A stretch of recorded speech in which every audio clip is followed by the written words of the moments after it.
Hello, comrades, and welcome to episode number 240 of the Terminus podcast for the weeks of October 5th, 2024. Don't mind the actual date. Nobody tell what the actual date is. Actually, we have information from the future, if this was in fact recorded on the 5th. The road to the future. Yeah, well, we'll get to that. I'm your host, Ellis, otherwise known as the Admiral. With me, I have three co-hosts. That'd be Aiden Jensen, Nicholas Christensen, and Jacob Durbin. Returning as our guest is 2026 Productions. Welcome back.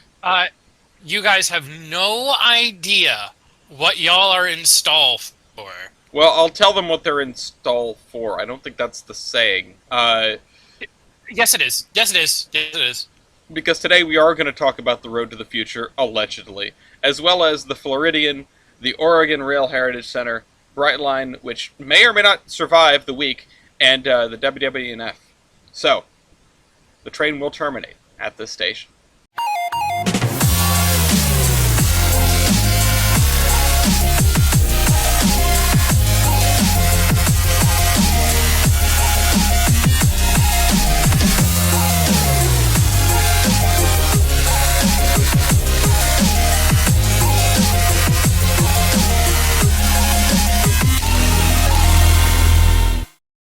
Alright, hello everyone.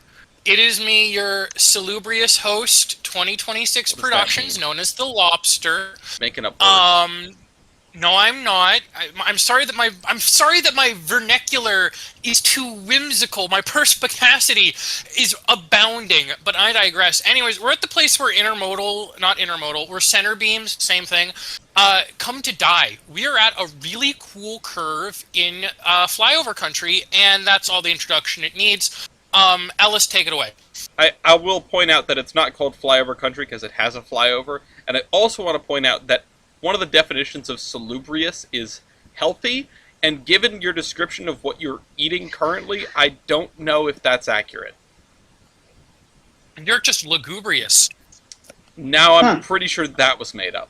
Also, there's a locomotive underneath and above the bridge. What is that underneath the bridge? Is that a BNSF engine? It looks weird.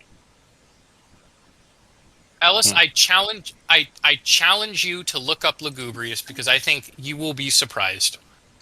You know what? I will be. I reject your reality and substitute my own. It's time for the class on mantle of responsibility, starting with, actually, BNSF, which just went by, allegedly, maybe. I think that was BNSF under the bridge. They set a locomotive on fire. Oof. Like it got real crispy. This is also not the first one, but it was the one at the top of the list. September 28th, a locomotive caught fire near Alberton. This was posted on the Union Pacific fans page, which all lowercase and with an apostrophe S for some reason. Yeah,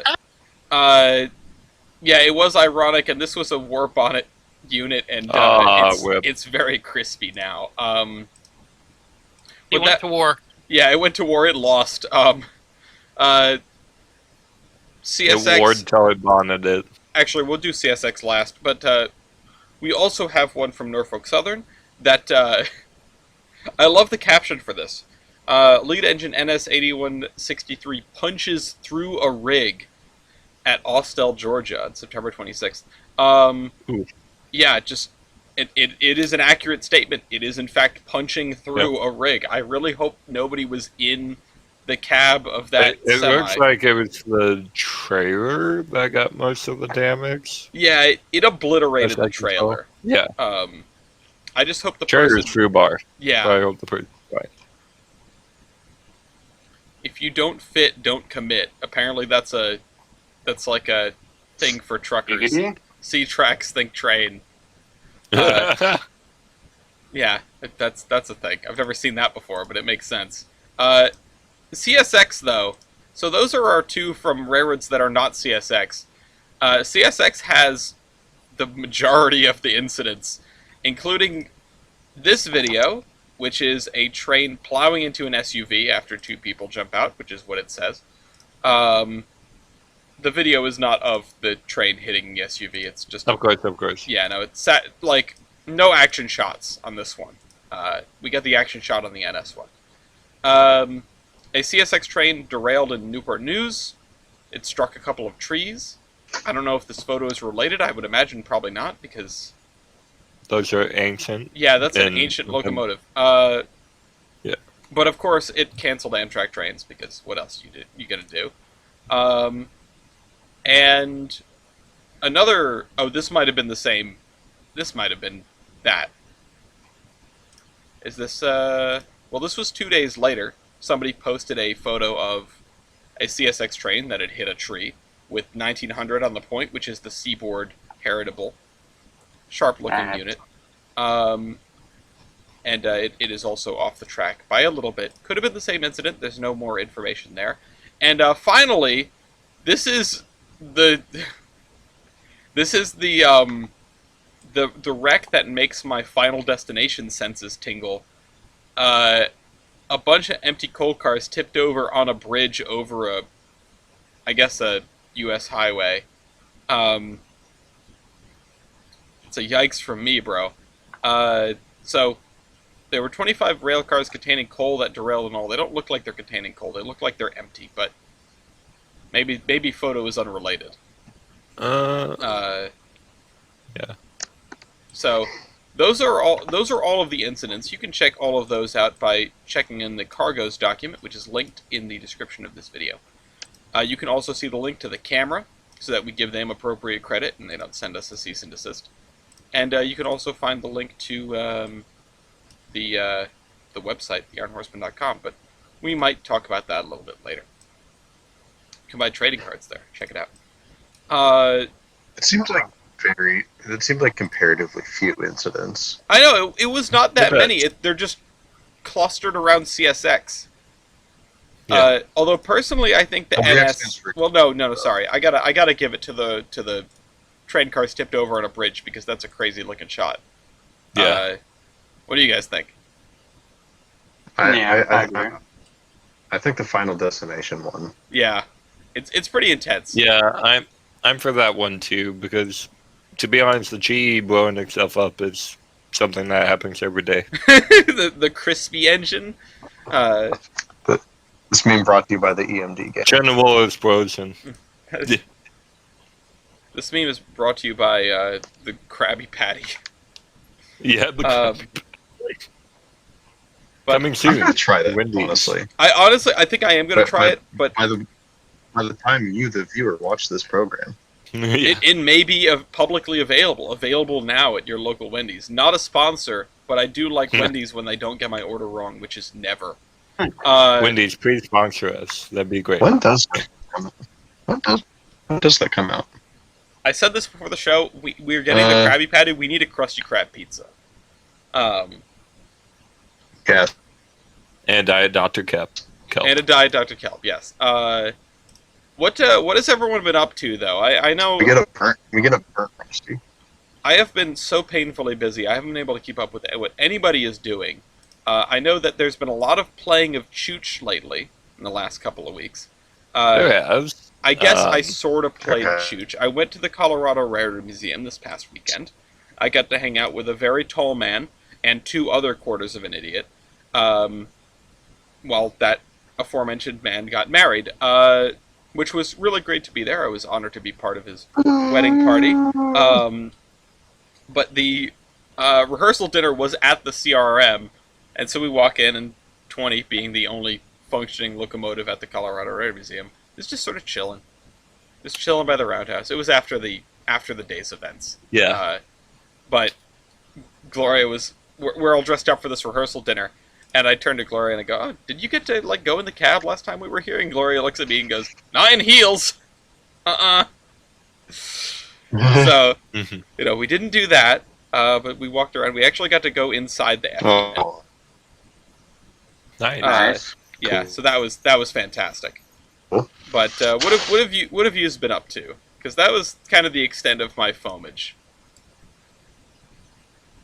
We moved around some stuff at the museum, and I can lead off first because I've got everyone goes at once. I've got. Oh, sorry. I can hold.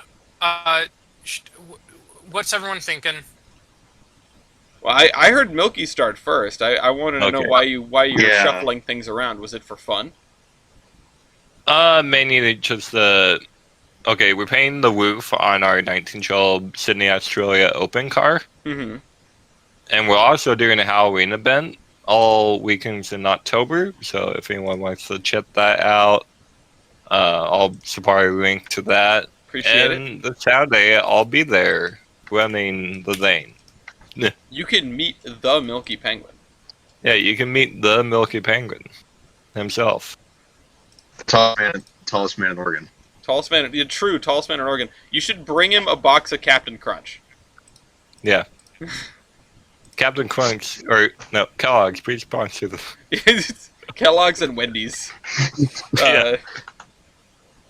So yeah, we're having that. It's gonna be cool. We have the car barn all decorated out for that.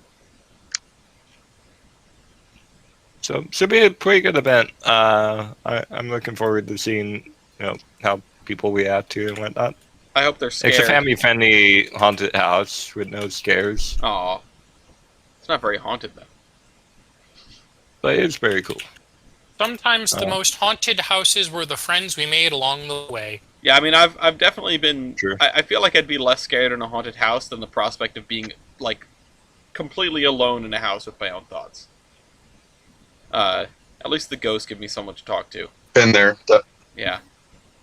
I ain't afraid of no Been there. ghost. Done that. Other than that, we don't have much going on at the museum. The TriMet car got delayed to next year because they're still using them. They haven't got enough Type 6s to retire all the Type 1s. So they're kind of holding. They're even taking cars that they put on the deadline and resurrecting them. Oh my god. Yeah, apparently it's not a good situation right now. No, So that he just sounds said- really bad, yeah. actually. So he just said, whenever you're ready, we'll be ready. Instead of requesting that they do last month and take a car out of service. Yeah, they can't send you one of the car. broken ones? We don't want one of the broken ones. Oh, well, I would imagine that. In 1980, when we went down to San Francisco to grab our PCC cars, we chose the ones with the best paint. How did that work out? And poorly. Gotcha. Yeah, yeah. We're still working on that. You might even say that you shouldn't judge a book by its cover. Or Yeah, something like exactly. Yeah. that. But well, that's cool that you got a Halloween event going. I don't know the last time I've witnessed a Halloween event. The closest thing is the pumpkin picking train, so the WWF. This is Halloween. But you know what you really should be afraid of? The weather. Crippling debt. The hurricanes. This is My hurricanes. second favorite Hey Monday song. Yeah? Yeah, they had a song about a hurricane. Oh, okay. Isn't there a band called the Hurricanes? Yeah, I'm pretty sure. I'm pretty sure that's also a thing.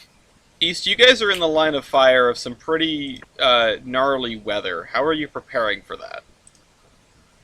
Going to Publix and getting myself a hurricane cake. Okay, gotcha. What is a hurricane cake? It's a cake you get from Publix that has the name of the hurricane on it, as well as like a little hurricane symbol, and you celebrate the Wow. oncoming hurricane. Oh, okay. Yeah, no, Nice. the average day for Florida man. Got it. Okay. Yeah. So Love is that a museum celebration, or are you just doing it yourself? No, this is a Florida man celebration. Gotcha. Yeah, everyone in Florida throws a hurricane party.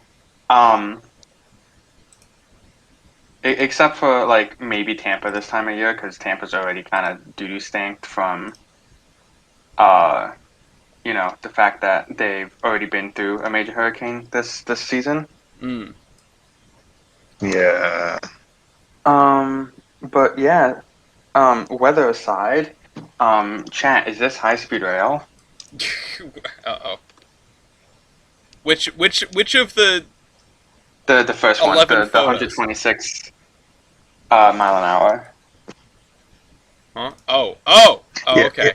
Well, because yeah, that's I was high-speed trying to go to because I moved your Gold Coast thing up to your local service so that I could make your discussion topic make sense.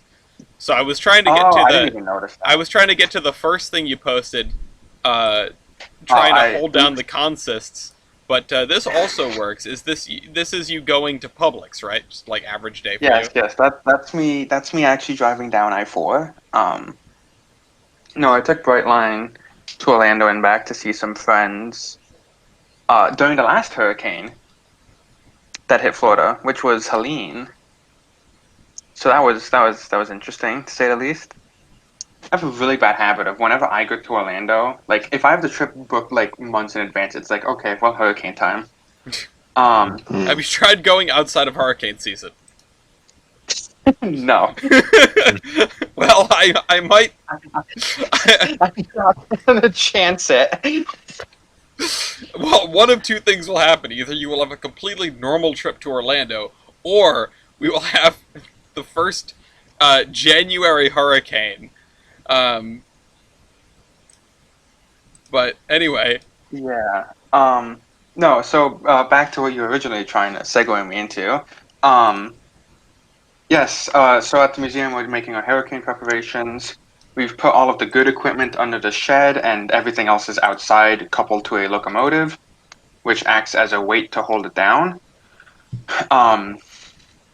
And also like if it like gets tilted, the weight of the engine with the coupler should hold it in place as opposed to it tipping over. Okay. That's smart. Which we hope nothing bad happens, because if we do, we'll need to ask people for more money. Yeah, that wouldn't be good. No, honestly, I think if anything happens, we'd probably just be scrapped on site at this point. Damn. As long as you don't like couple these things, like not paying attention, you couple them into like a rotary gun, and so they just tip over on their own anyway. No, I don't think we. Yeah, maybe. The only thing that I noticed that hasn't been moved are the cars out on the far tracks, which are the cars which are going to be scrapped in general because they're in either such poor condition or they have issues that cannot be fixed without like essentially rebuilding the car from scratch. Yeah.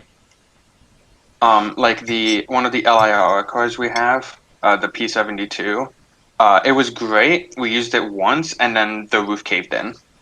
Oh. Oof. That's not good. Yeah, it's not supposed to be like that. Yeah, so that car has just been. It's like, oh, we need a high capacity car. It's the one car that actually takes the HEP that our engine can provide. Hey, so that's we have a really bad history of buying something and then it just breaking within the month. That's like completely out of like not our fault. Have you considered buying stuff not by paint? Yeah. I think there's a similar problem going on here. Yeah. Yeah, no, but back to the original thing. We are fundraising to. At this point, we have raised enough money to support rebuilding the AC vents or the AC systems in 3 of our coaches. We've already finished rebuilding one of our coaches' AC vents. We just need to top it off with enough air coolant. But it runs. It's beautiful. It's actually cold inside. That's and because good. it's a 1940s car, it doesn't necessarily have a thermostat. It has on and off. Would you like it hot or cold? Yeah, exactly. And that's not bad on like a normal hot Florida day when it's set to like 60 degrees. But when it's cold and raining outside, you could see your breath inside of the car. Oh my god. Oh, jeez. Which is perfect. We'd rather have that than no AC, honestly. Yeah, can you mount that to my You have room for like a 300-pound generator. Yeah, just strapped to the back of the Volvo. Listen, if every trolley museum on the West Coast can have a trailer behind the vehicle for power, I can do it too. Yeah. We are still raising money though to repair the roofs on the models building. And once that's finished, we can do a 40-year certification, and then we won't have to. Well, we'll still have to we're not exactly going to be swimming in money, but we won't have to worry about any more major repairs on our infrastructure. At that point, it's just going to be maintaining the rail stock. Yeah. Sorry, Milky. Every trolley museum except yours. You don't cheat. Well, us, Wheelbist, in Southern California. Mm. We're the cool trio of kids. Yeah, and so this past weekend when it was raining and we got our AC car working finally, we also hosted a Rails to Victory collaboration with one of the local um, World War II reenactment groups. Cool. I don't know if you've ever heard of like the 501st for Star Wars, how they like Yeah. go around and like the Star Wars cosplays and stuff like that. Well, this is like the same thing but for World War II. And they set up in the Ferdinand Magellan, which is the presidential car, and the U.S. Army hospital car. Cool. So they like had a Okay. bunch of like authentic stuff on display, like actual Oh, like cool. uniforms and equipment and stuff like that, as well as they had some posters showcasing like rail infrastructure on the different fronts. Like in the photo I sent, you can see there's like the one poster there that is showing the rail infrastructure of the British in India during the war, Oh, cool. which is really cool. So they had a booth for the Japanese, the Indians, the Chinese, the Germans, the British, and then of course the Americans, Wow. I see how it is. which is really cool. Listen, we made the trains run on time, you know. And it was really cool because like we have some like 1920s equipment and stuff like that. So like the Seaboard Combine is one of our nicer cars. So we had them all like stage in there, and like they'd like, you know, like we took photos like inside and out of the car of like them chatting and like them like pretending the war is over, so they Yeah. were celebrating. And then we gave them a free ride in the Belglade, which is a FAC Streamliner from the 40s. And oh my god, despite the interior being Amtrakified, so everything is like bright blue, Yeah. really, it looks like so incredibly cool. Hmm. Like I took a video zooming into like the Africa. Oh, there was also the British one was also the like North Africa Corps. It was like Oh, two okay. in one. So Of they have the them North working. Africa Corps guys. Yeah, you guys want to play some Risk? No, not quite. Um, Risk is too easy and simple. We need to Yeah. go deeper. yeah, Insane Risk. Oh wait, never mind. That's my adventures. that's just Hearts of Iron 4. No, and it was really Sure. cool because we took some video of being like, and then we like put the black and white filter over it. Of them like walking down the coach and like zooming into some of the people with like the stuff going by in the background. And then I also acquired some new trains in my Of course. downtime. You got something Um, very near and dear to you, isn't that right? Yes, I did. Two things actually. So the first image I sent is of a C50. I almost said C57. Tyler's gonna kill me. Of a C59. And this is one of the ones I've seen in real life. It's 161, which is the one in Hiroshima. This is also the one I've used, or I've used one of my trade-in points to get on a trading card at some point Soon TM. soon. Then the second photo I is should a have that written down. SD40. I'm not sure if I have that written down. Hold on. Let me double check that. Carry on. Next one's the SD45 that Kavan sent me a link to. It's like, hey, you should buy this. I'm like, how much is it? It's like, it's $80. I'm like, is it $80 with shipping? And it's like, ask the guy, ask him. It's like, no, you just pay me $80 and it'll be shipped straight to you. With shipping, I got this engine for $60, What? Wow. which is remarkable in my opinion because it's an Athens ready to roll, but it's been kitted out. As you can see, this is like a little bit I was beyond. gonna say, Yeah. yeah, it looks like it has the the MU hoses and stuff added. Yeah, and the lights and stuff is nice. It's the old Athens bulbs because it's Athens. I can tell because I compared it to my Walters one, and the Walters has the nice LEDs, and these are like the bulbs are sticking out of the engine. Yeah, and the three engines you sent me all have LEDs. Yeah, because Jada's based. Mm-hmm. And then the other half of that package that arrived is in the next photo, which is quite a bit of N scale. Oopsies. So this started in the way everything starts with how packages arrive between Tyler and I. I find something Tyler wants. I send it to him. He gets it. He finds something I want. He sends it to me. I get it. Yeah, we call that peer as pressure. is life. Yes, Yeah, that is- we are horrible for each other's wallets. But this worked out slightly differently. So the two Kato boxes, the 534 and 535, all are one set, which you can see is the two of the brown cars. Cool. I sent this to Tyler, and I'm like, hey Tyler, look at this. It's classified as junk because it's a seller that doesn't know anything about model trains, and so one of the spare parts that comes in a little goodie bag, so if you want to it's just an extra spare part. If something breaks, you can switch it out. He thought it was broken off something, so he classified it as broke. As the entire set was broken. So I sent this to Tyler. I'm like, hey Tyler, it's classified as junk. I think this is gonna sell for really cheap. It was like a $30 bid at the time with like a day left. He's like, okay, I'm gonna put like a $70 bid, which is 9,500 yen. He puts his bid. With like 10 minutes left, the max bid gets raised to 1,000.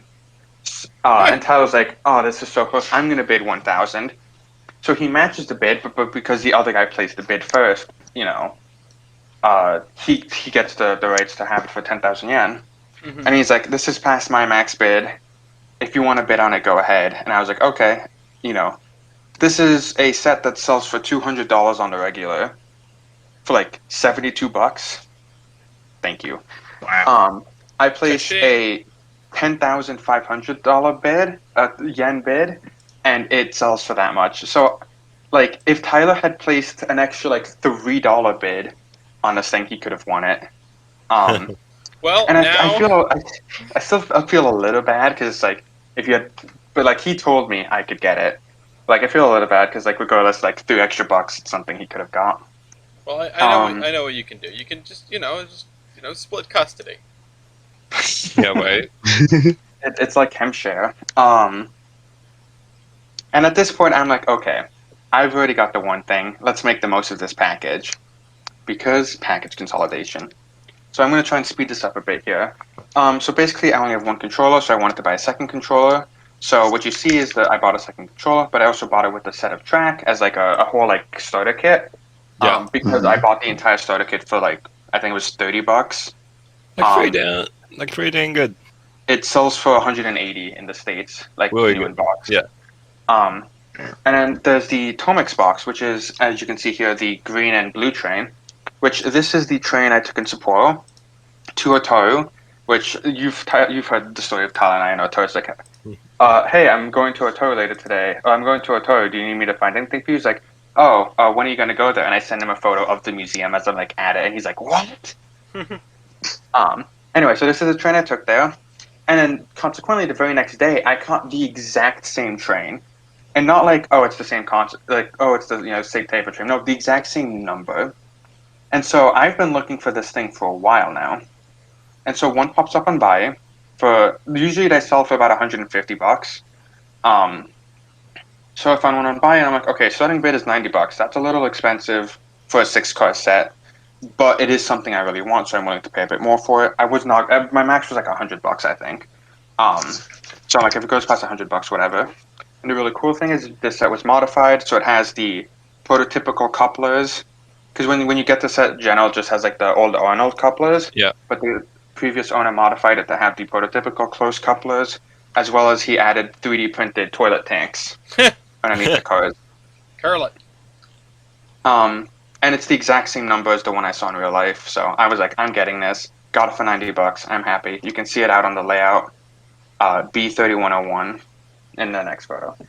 And then because I was in such a money spending mood, I came across these FEC postcards, which I got the 26 postcards for $70 of like never before seen FEC images, and all of like the mountains or the Mikados, and I'm like, those are like my favorite engines on the FEC. Damn, So I can't think of a single thing that you could do with these pictures. yeah, no idea. I have all of them already scanned at 12,000 DPI. So like I've zoomed in so far. There's one of the images where like there's a boxcar in the background, and like with the naked eye you can't see it, like what road it is for. I zoomed in so far on the scanned image that I could actually read what road it was from. You could read the builder's plate Wow. off. Like, this first image here, I could read what the builder's plate says pretty much. Nice. Which, perfect.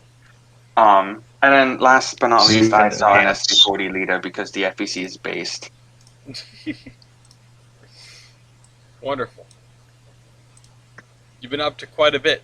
I noticed that Yes. Jader and Ryan also have modelisms to espouse. But let's see, where can we jump from here? I mean, Jader, you were the one putting LEDs in these locomotives, and I see something that looks like it could be related to this SD40 liter. What is this thing in a million pieces that's all gray, and who does it belong to? Those belong to our good friend O'Gillies. I had a feeling. Those are two of the. Yeah, because I don't do modern. Well, modern for me is like the 70s, and his MPL modern era. So I don't know. It's kind of a nice change of pace. As much as I love steam or old diesels or whatever, or these Pullman kits or something. It's nice to do something that isn't as involved with details, or just do something different once in a while. Mhm. I got those primed up today. Exactly, diversity is good. Got primed up today. They're just chilling behind me. I'm gonna let the paint cure for a couple of days, and then I'm gonna start actually airbrushing some color on those. I love how you've got. I love how you've got them in little, like, plastic containers, like you just found a kitten on the side of the road. You've been chosen by the cat distribution service. Oh my god, that's how it feels considering we have so many cats. I like to think it's like I like to think it's the cat's place. We just live here. Yeah, you say cats, and I'm like having PTSD from like reading Milton so much. Cats and cats and cats. You let's see, also have this big brass thing. I'll save that for later. Okay. Because the other stuff won't take as long. First picture was it not last week, but the week before last at Train Club. We all decided to do a little bit of night running. Nice. Just turn night running or turn off some of the lights. And I had one of my Sienna Jeeps that has headlight and then the working Mars light that the prototype had for not very long when it was built. And I'm still mind blown with how well that turned out. And it looks great. Very, It looks great very with the lights pretty. on. I agree. I think it is your work never ceases to amaze. And here's my toy train. I like that Train Master as well. Here's my toy train. Here's my real train. Yeah. Why haven't I done that? I need to do that with 5833. Yes. Why haven't I done that yet? You can bring it with you. I need to. I mean, I'll leave it in the cab, run long and forward with the door open, and it'll smell like diesel. It smells authentic. Authentic diesel smell. Yes. So the wrong day to stop huffing diesel. Oh God, I reek of it after running the whole day.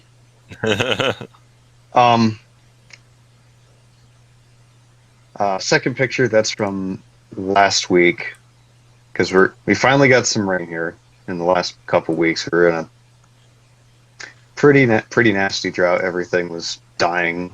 You need some rain? I have some rain for you. No, not that. Make trade. No, not that much rain. Rain delivered by 200-mile-an-hour winds. Enjoy. Oh, no. But that was a nice change of pace for me, because that was the first time I've ever ran in the rain. Wasn't as bad as I thought it was going to be. Just a little, just had to brake slightly more in advance, or be a little more careful starting so I didn't slip. But other than that, it wasn't too bad. It was kind of nice. It was very. I have a picture from the cab, but I don't know if I could show it. But it's a very vibey picture with the rain on the glass and everything. I feel like you should not be. Not be showing that. Yeah, Uh, yeah, I'm not going to. Especially if you have your pineapple bong in the picture. Or if you're working at BugX. Yeah. Are you underage? Yeah. No, That's exactly what an underage person would say. I feel like a kid every time I'm running it, but That's very fair. I didn't get Yeah. to do kid, the but rules also, class. I missed the rules class of the WNF because I was in oh, Colorado. On balance, I'll oh, take Colorado, but now everyone's gonna be way ahead of me. And now people are referring to Mew by his actual name, which is weird. wow, yeah, that is weird. Whoa. He's getting first named? I don't even Yeah. get first named. Yeah, calm down, Nick. Yeah. So Jilly's here? Yeah. Oh, saying Nick in Wowzers and it alerts 4 people. It's chaos. Yeah.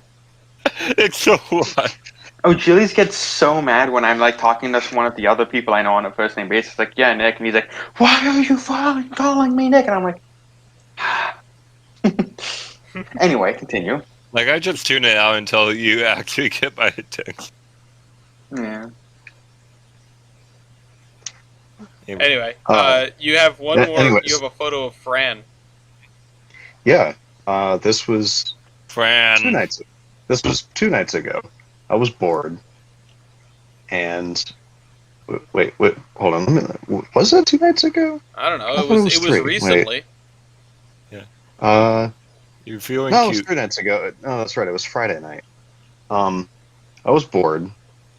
Kind of, I hyping myself up for my date next day, for my date the next day, but I didn't want to go to bed yet. So, felt like I'm going to work on a model that I haven't worked on in a while. Take a break from the passenger cars. Take a break from MPL or whatever else. And I've had this boxcar that I've painted, or that I've had painted, just painted without lettering since like January, February, somewhere in there, and never got around to lettering it. And then a couple months ago, I bought a data sheet for freight cars. Get all the fancy capacity and all the little and load them. numbers. Yeah, thank God those are all they're all just like it's one sheet or like one decal. If those were all individual letters, I would kill myself. Oh, that'd be oof. Mm-hmm. And since my desktop has been out of commission, haven't been able to play Railroader, and I decided I'm going to play Railroader at home.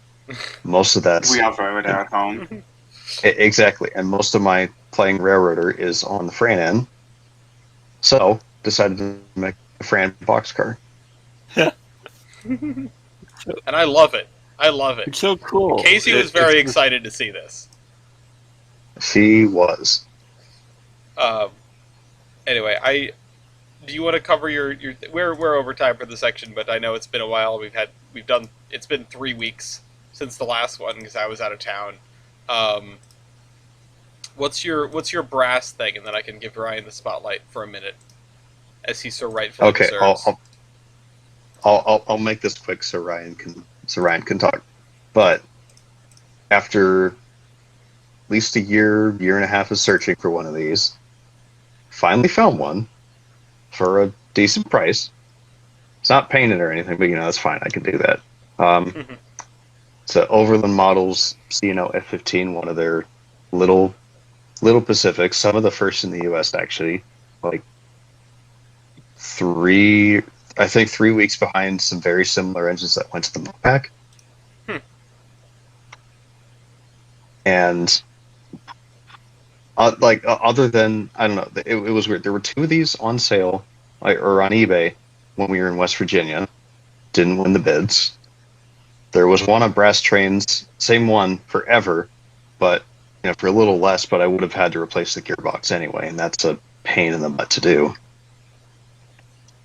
Then I'm just I had a little downtime at work last week. Check eBay, just seeing if there's anything good, and somehow Trains.com had one. And then I mull it over for maybe an hour, and then I'm like, screw it. It's going to be probably a year till one of these comes up for sale again. Yep. So I jumped on it. It got here Saturday, and it runs really well, and I'm really excited to paint it. Yeah, this thing is gorgeous.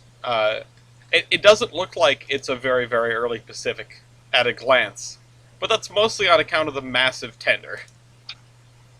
Yeah, I'd love to pair a smaller tender with it. I have one, but the smaller tender has some issues that I haven't addressed yet. So I'm not sure what I'm going to do there. You should definitely give it a smaller tender and save this tender for the smallest locomotive you can find. We'll see. Anyway, Ryan, Cook. Thank you, Mr. Durbin. Hello, everyone. I'll keep this quick as we are a bit over time. So, what does a college student do with a bank account? He spends money, of course. He buys me money. trains! Well, He gives me see, money. it's funny. That's what it is. Yeah, joke's on you. I never had money in my bank account in college. Well, I do a little thing called lifeguarding as well as tour guiding, No. which means I net a $1 bill. But, anyways, we'll rapid fire move this. I fixed 8419, which came back from the Durban residence with a broken front pilot wheel. After trying plastic cement and E6000, I caved and just went out and bought a thing of crazy glue.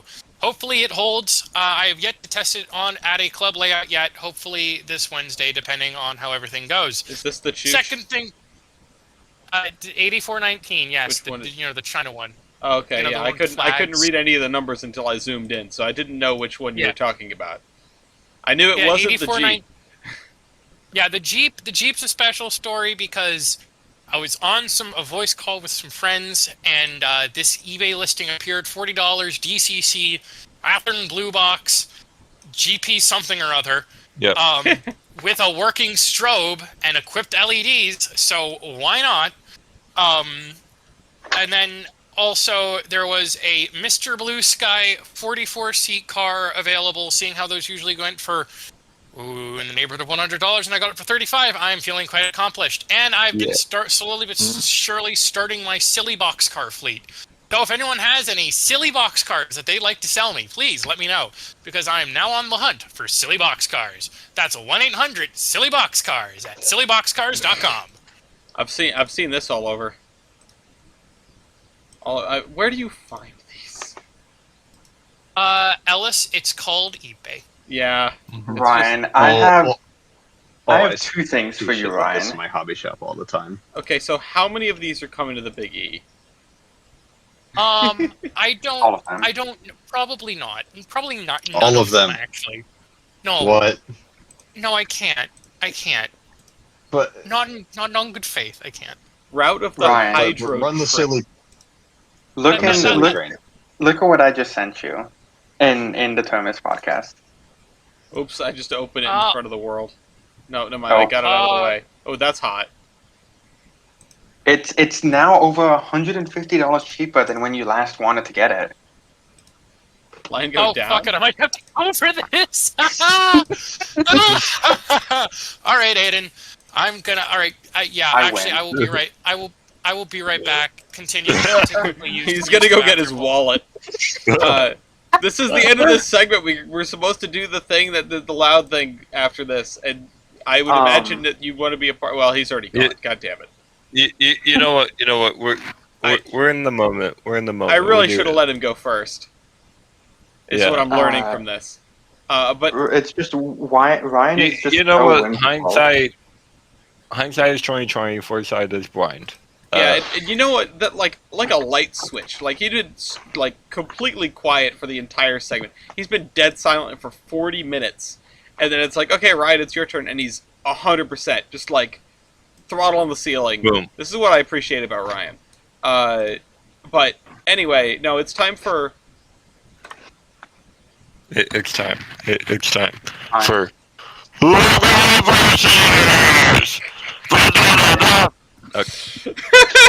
Am I That back was in time for the incredible. first? Yeah, you Okay. just missed the obligatory ear rape. Okay, that's no problem. It's a good thing. Just like the good old days. I'm no, bringing Becky back. you know what? You know what else we could have if we had a soundboard? The noise that Wybold's headset makes. Yes. Um, The one that Aiden- still made. It still makes, yeah. Uh-oh, did I just lose everybody? Oh my god! Yep, it just disconnected. Also, I Like wanted to explain it. Discord just exploded. What the hell was that? We'll talk after the stream, Aiden. We'll talk Yeah. after the stream. Yeah, sounds good. I'm gonna check Okay, to see if there's any but coupons in anyways- the meantime. It's Locomotive Voices time. Oh god, I have to claim one Are of these, you? don't Are I? you? Is that how Well, it you don't works? have to, but are you going to represent the D10? I feel like. Yeah, because I'm staring at my D10K right now. Quebec Central 1083, Mighty Mouse.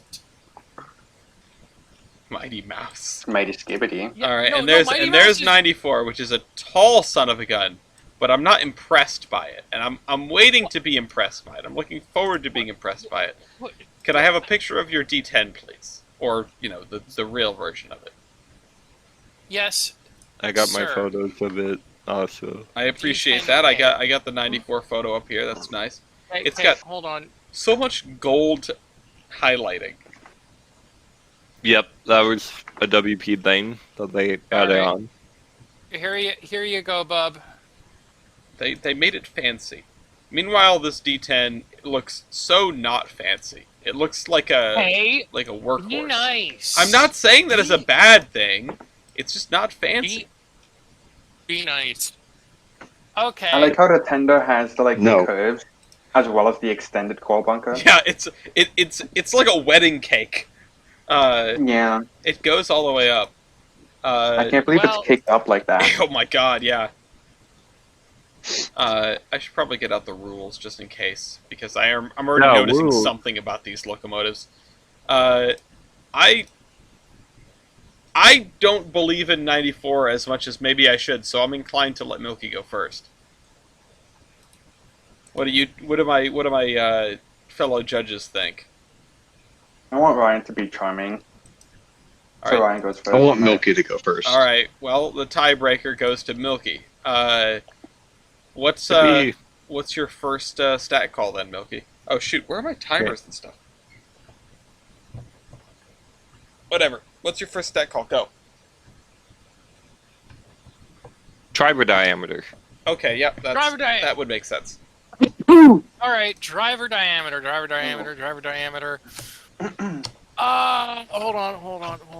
on. Driver diameter. Here we are. 63.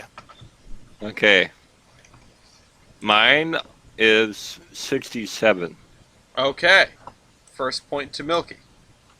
The first well, I mean, I did say it was very tall. It does look very tall. That seems about right to me. When you're up in that cab, you're up in that cab. I mean, I feel like. I think So, that's are how you saying if locomotives I work. climbed into this cab, I could almost feel like what it's like to be you on a Yes. daily basis? Yes. Uh, mortifying. Okay. What's your second stat call?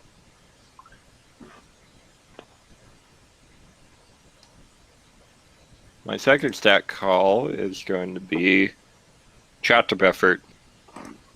It's just Tractive effort 33,320. Closer than I thought, but not good for me. Oh. 29,093. This is kind of what I expected. Okay. 1 point to Ryan. Ryan, what is your first stat call? Year built. Ooh. You're built. 1909. 1912. Okay. You guys are both oldens. Yep. Jader's playing with Legos over there. I'm paying attention. I know, I could. Hold on. Yeah, no, carry on. Ryan, you're up next. ASMR boots our beers up. Builder. What's your builder? Alco. Oh, same here. Oh, which Alco, though? Alco Schenectady. Milky? Mine is Alco Brooks. Alco Brooks. Okay, the point goes to Ryan. The Alco off.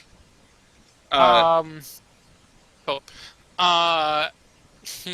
Yeah. Giggity. Tender fuel capacity. You can't. You guys are different No. fuels. Oh, whoops, whoopsie, poopsie. This is why. This is why I had to get the rules open. Let's do. You know what? Let's do boiler pressure. Okay, cool. 200. 200 as well. Oh wow. Okay, there's a tie. Initiative goes to Milky. It's 1-3, Milky. Alright, time to take the initiative and run it on the main line. Mango Gobbles.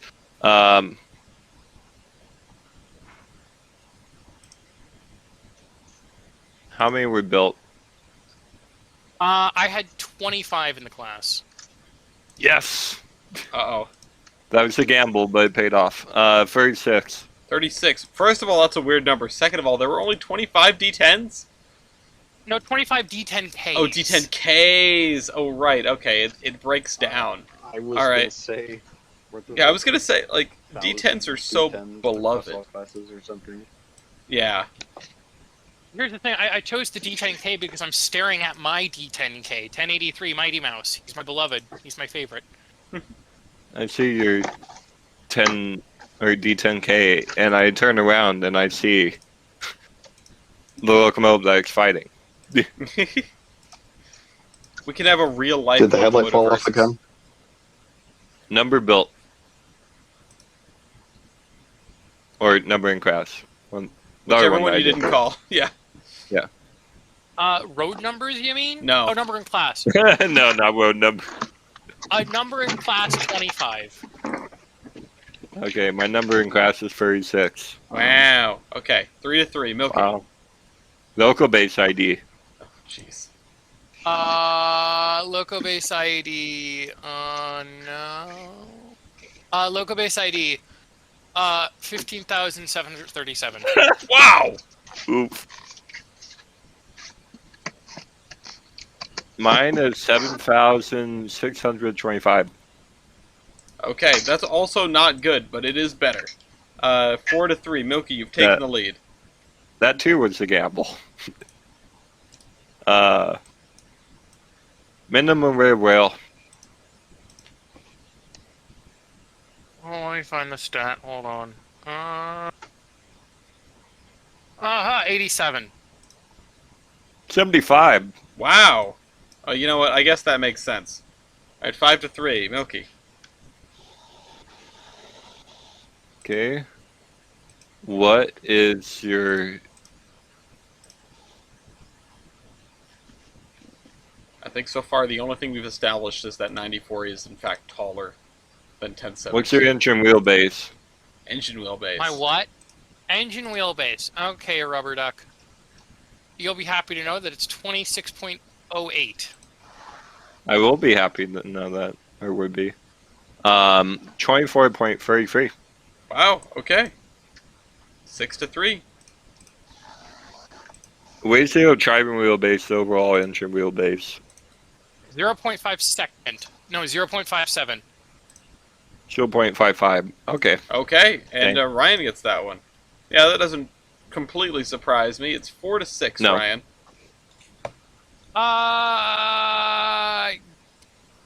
Give me the tubes. The tubes. Do I have tubes? Yes, I do, because I chose I'd hope the so. variant. Yeah. No. Okay. Just one massive tube. We call it the Yeah, water one heater that- method. Okay, Oregon pony. My tubes are 212, Wow. 2-inch diameter. Okay. Decent. 214 2-inch diameter. What? Ooh. Way to be those guys. Ooh. Quebec Central. Yeah. Okay. 5-6. Mew is playing Astroneer? Okay. I saw that What too. is Astro What? here? What? It's Astroneer. It's a game of all time. It's just not the game I expected to see Mew randomly playing. Is it like Moonbase Alpha? Yeah, sort of, but like not realistic. John I mean, Madden? Moonbase Alpha wasn't realistic. No, Moonbase Alpha presents a realistic simulation of life on a natural satellite, Milky. It actually does. Right there in the title. John Ayu. Madden. Okay, anyway. Football. Ryan won that one by a nose. Yep. What's your next stat call? Your superheating surface. It's funny because I chose the subclass that did have the superheaters. Oh, snap. So 568. 572. Oh my god. Ooh. Okay. Alright, it's 6-6. 6-6, Ryan. Give me a combined heat and surface. 2813. 2937. Okay, it's slightly larger. 7-6. I'll take your evaporating heating surface, please. 215.45. No, wrong one. Not evaporating wait, surface over cylinder volume. The other one. Okay, 2245. So, yeah, 2,245. Ryan? So evaporating heating surface / cylinder volume. No. Oh, wait. No. That's not what you called. Oh, yeah. Oh, yeah, that's right. Evaporating heating surface, 2,365. Okay, once again, slightly better. 8-6. You've taken the lead back with a margin. What's next, Ryan? Oh, hell yeah. Firebox area. Firebox Jay, are you, area, driving? 228. Jesus Christ, 209. Wow. Okay. The point goes perplexingly to the oil burner on that stat. Yeah. Although I guess I would have been surprised by great area, not firebox area. 7-8, Milky. You know what? Fucker, we ball. Great area. Yep. All right. Great area, 49. 43.60. Okay. Okay. Yeah. That point goes to Ryan. Ryan. All right, let's see. Can we get the Robert Salmonella's power computation? That's a new one. I I feel so sick. My tummy. 6,720. I got 9,800. Wow. It's over 9,000. Yeah, that'll do it. The bigger grade area contributes to that. It's 10-7. Yep. 3 points left until style points at a minimum. Do I call it again? You do call again. You did win. Yeah. Same as above plus superheated percentage. 8,064. 11,662. Okay. It's 11-7. Ryan's doing something that we don't see often enough, perhaps.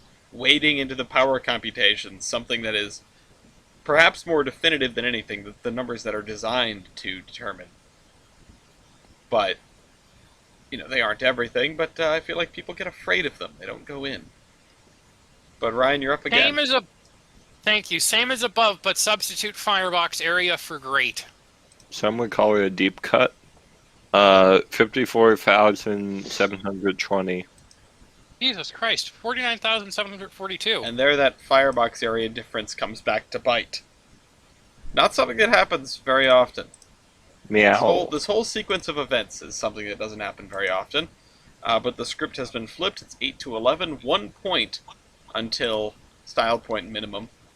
But Milky, you've got the initiative.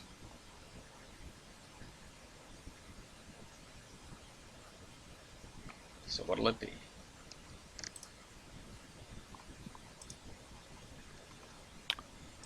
Tender water capacity. And the water capacity, I see that. Ooh. 6,000. 7,000. Okay, it's 9 to 11. Milky, what do you want to do? All right. To get off of this number, high pressure cylinders. Ooh. High pressure cylinders, 21 by 28.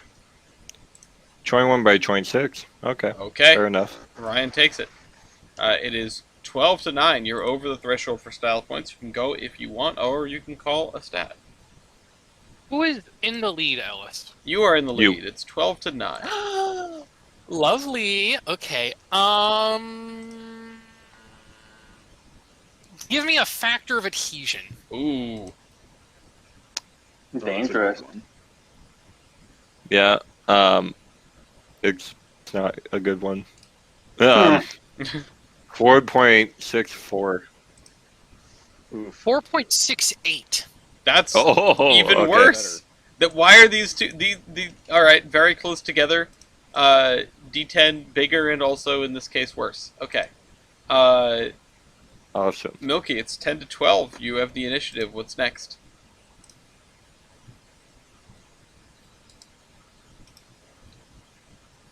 What is your engine rate?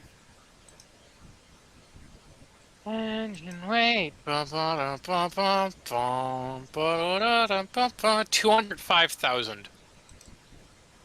181,000. Milky takes that one. 11 to 12. He Tender approaches. rotor weight. What weight? Tender weight. Tender loaded weight? Yep. 149,000. 132,000. Wow, I'm actually surprised by that. 12 to 12 though. Milky's tied. Total engine and tender weight. Oh no. 354,000. 313,000. We are capable of doing estimative math here. 13 to 12. Weight on Milky. drivers. Weight on drivers. 156,000. 145,000. Axle loading. Do you both have this? I do. I You don't. don't. Okay. Dang. Well, Math time. yeah, math time. Take your weight on drivers and divide by 3. Both of you. Yes, sir. Aye, Calculator. Captain. I can't hear you. I can hear you. I got 52,000. Okay. Milky? Divide by 3. Yeah, weight on drivers over 3. Funnily enough, the same thing that I have under my axle loading. Yeah, okay, so your axle loading isn't a real axle loading. What is the number? 45,000. Okay, well you take that one. It's 15 to 12. Yippee! Overall wheelbase. This might be a losing battle. Curious. 55.15. 57.92. Ooh, Okay. and Ryan takes the point. It's 13 to 15. I knew that was going to be real close. 13 to 15. Call a stat, or you can go to style points. It's up to you. Yes, sir. I know. I'm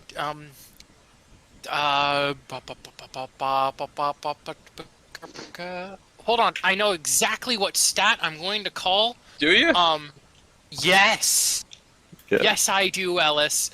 What is your flues? Nah, it's a good one because I chose the variant that had super heating. Yeah, my flues. There's 26 of them, bad boys, at 5.5 diameter. Wow. I have 28 of them at 5.375. Ooh, okay. All right. Oh my that was a goodness. gamble and it paid off. 14 to 15. We're getting deeper into this than we usually get. Can I get flue and tube length? Yes, you can, my friend. 13.29. 14.24. Okay. Well, those are both strange. 15 to 15, you've tied it back up, Ryan. Good to know. I never lose. Except for when I do. Okay, where's Khalifa? You know what? I think for safety's sake, I'm gonna move into style points. Okay, Yippee. into style points. And of course we go via judge's choice, so I will put the question out to my fellow judges. Anything that you want to hear that you haven't heard yet? I'll take one for everybody. There's not a ton left. I'm going to go with Power MT, because I don't feel like thinking, and I know that wasn't called. Power MT.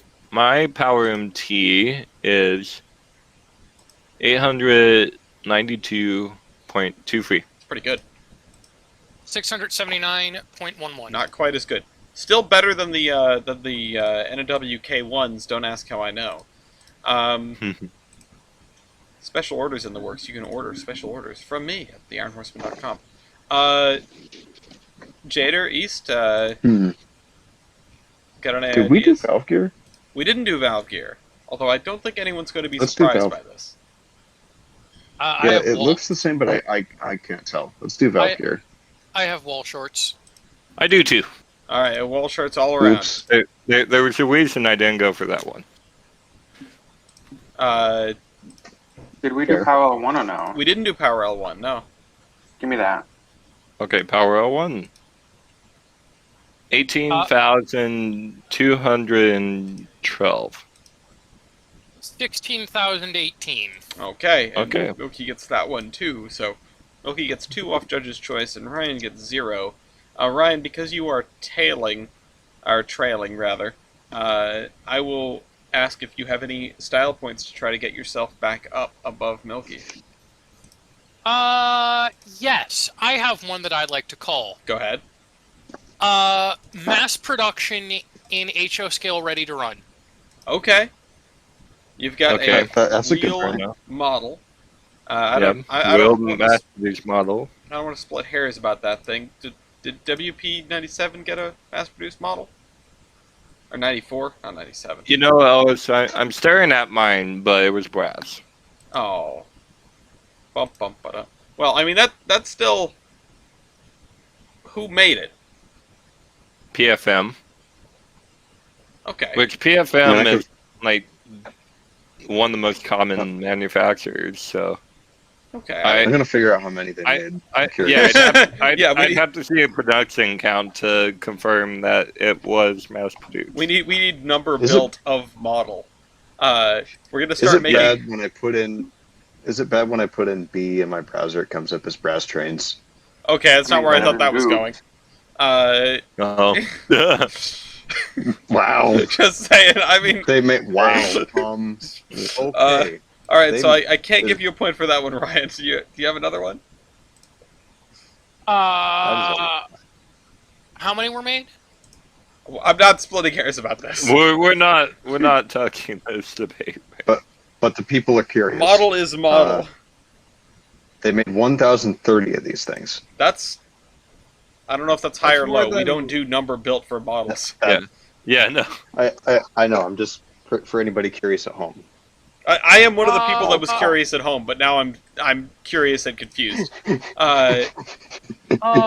So the thing is, I mean, full disclosure, the D10s are not very interesting locomotives. However, that being said, I don't think they have all-weather cabs. No. Hold on. Loading. I can see one thing. Um, I see something that can help you. What? Well, What? I think... The pilot? I don't know. I mean, honestly, as far as pilots go, I usually don't like rank pilots, but you do have a hybrid pilot, and that is a point. Milky could call a corresponding point, but yeah, I mean, I think I personally think your pilot is better than Milky's. I should do a pilot hierarchy someday, but for now they're all the same. For now, it's like, oh, you got one good. Yeah, you got one. Yeah, I mean, Compared to- honestly, though, having one is a step up over a lot of locomotives. Yeah, true. But no, Ryan, I'll give you a hand here just to get you up to on par with Milky. You have power reverse, and I don't think Milky does. Fun. All right, shit. We'll go with. Yeah, we'll go with power. Yeah, we're right. You're right. I do have power reverse. Haha. Yeah, there you go. You got a point. It's I do tied. not see power reverse here on the trading card. You do not see it on the trading cards. You said. No. Yeah. Yeah, I had to whip it out. I can only fit 11 things on there, but yeah. So you've got that going for you. Milky, do you have anything to say in response? It's tied. Okay, I have many things to say. There we go. Dynamo. You both definitely have that. Okay. I have fumbled. White walls. Engines in my class had white walls too. No, but But this guy, engine did. 1072 that I'm looking at here. If you want white walls, you have to bring white walls. In fairness, Milky, you don't have white walls either. You have I have gold walls. whatever that is. Yeah, you've got wonder walls. I got gold member walls Yeah. on my engine, But which in itself is a paint point. yeah, I mean, I'll give you That's your kinda cool. gold walls Yeah, and your gold everything else. yeah, they were gold. I really need someone in to bring the CP and Q thing that was all gold Yeah, and just like Yeah. gesture in the direction of and say paint point. and they put, yeah. What kind of air pumps do you guys have? That's a good And how question. many? Walls. They both definitely have air pumps. I don't see either of their air pumps. They're on the fireman's side. You guys know what Yeah, air both pumps of you have over there? You guys want to like turn your models the other way and tell me what you see? Where's My the model's in a turntable? box right. My model is in a box right now. Damn. Mine is above my bed. Well, But I guess we'll never Although- know. Hold up. I got a high quality photo of 94 outside with their air pump very visible. Okay. Can we get an idea of what the D10s had for air pumps? The D10K. I'm trying to figure it out. Thank you for standing in as technical advisor and trying to figure out what's on the other side of this locomotive. Oh wait, I got a picture of the other I'm a side. It nerd. looks like it's a one cross compound by the looks of it. Yes, Yeah, according to this model. that's what I see. I love all the little details. Milky has one signal stage, so Ryan actually gets that one. Do I really? Yeah, you do. It's 18 Yes. to 19. You're still Bigger- losing, but you got that one. So, there's Bigger that. air. Okay. More air is more good, or you can charge it faster. You do Good. well, actually, wait. Do you have more air? Does the D10 have more air? I don't know where the air tanks are on the D10, and I can see two giant ones on 94. So I'm gonna give that to without drawing this out too much further. So it's 20 to 18. Yeah. Ryan, do you have anything else? Yes. Go Yes, on. I do, Ellis. I have front number boards that light up. They light up. You've got I do one, and too. Milky has two. Yeah, but mine lights up, and Both does. of Milky's light up. Yeah. But mine are Canadian. There you go, checkmate. Okay. But mine are American. Get left. USA, Wool. USA. No, just, yeah. Okay, hold on. Just don't hold think on. about 1812. Just forget about that. Yeah. Yeah. Hold on. I full disclosure. I knew I would lose on the style points, so I'm combing through. You're combing the the desert. Rapido manual. I'm combing through the Rapido manual to see if there's anything here. I don't think. All right, hold on. I'll do this. I'm gonna lay out some other ones that I can see right in front of me. Milky's got the better rearward What? visibility. You Yeah. have a coal bucket, or cheater boards, or whatever you want to call it. You both Yeah, have the screw it. I'll forward. take that one. You both have the forward-facing doors. I'm pretty sure. Well, obviously, because I can see the one on 94, and I can see the one in front of Milky in the photo from inside the cab. Yeah.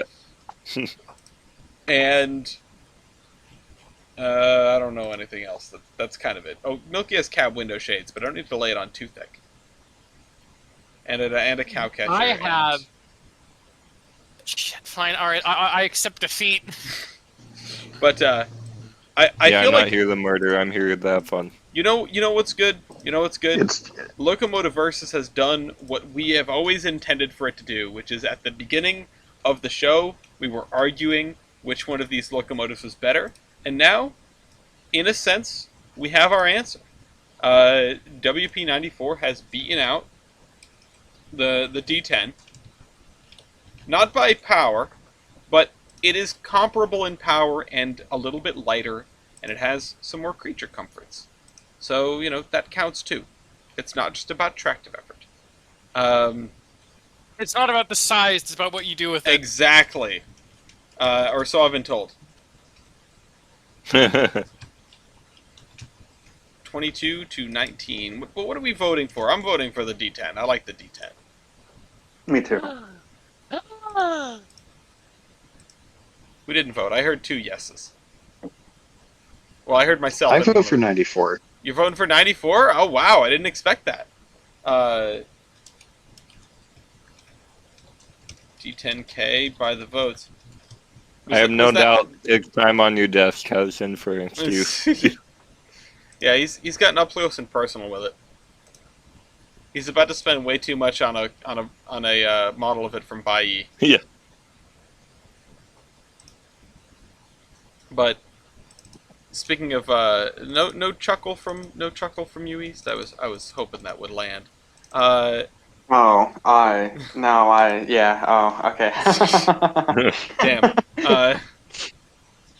Delayed after track. But we've got me some on that delayed laugh track. discussion. The editor can add in and post. It's fine. Yeah. Got oh, wait, like the never mind. iCarly. Oh God. Yeah.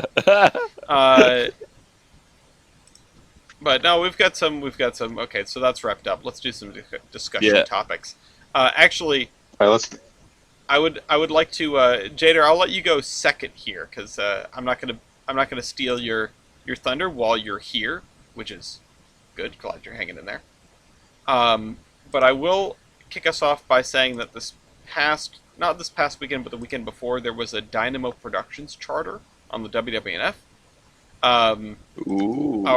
Our good friend TJ was there recording things for the WWF channel. I don't know how much of it is going to make it on there, but we'll see. There were some fantastic shots of the crew just hanging out. And as Casey said, some of them really encapsulate what makes the WWF special.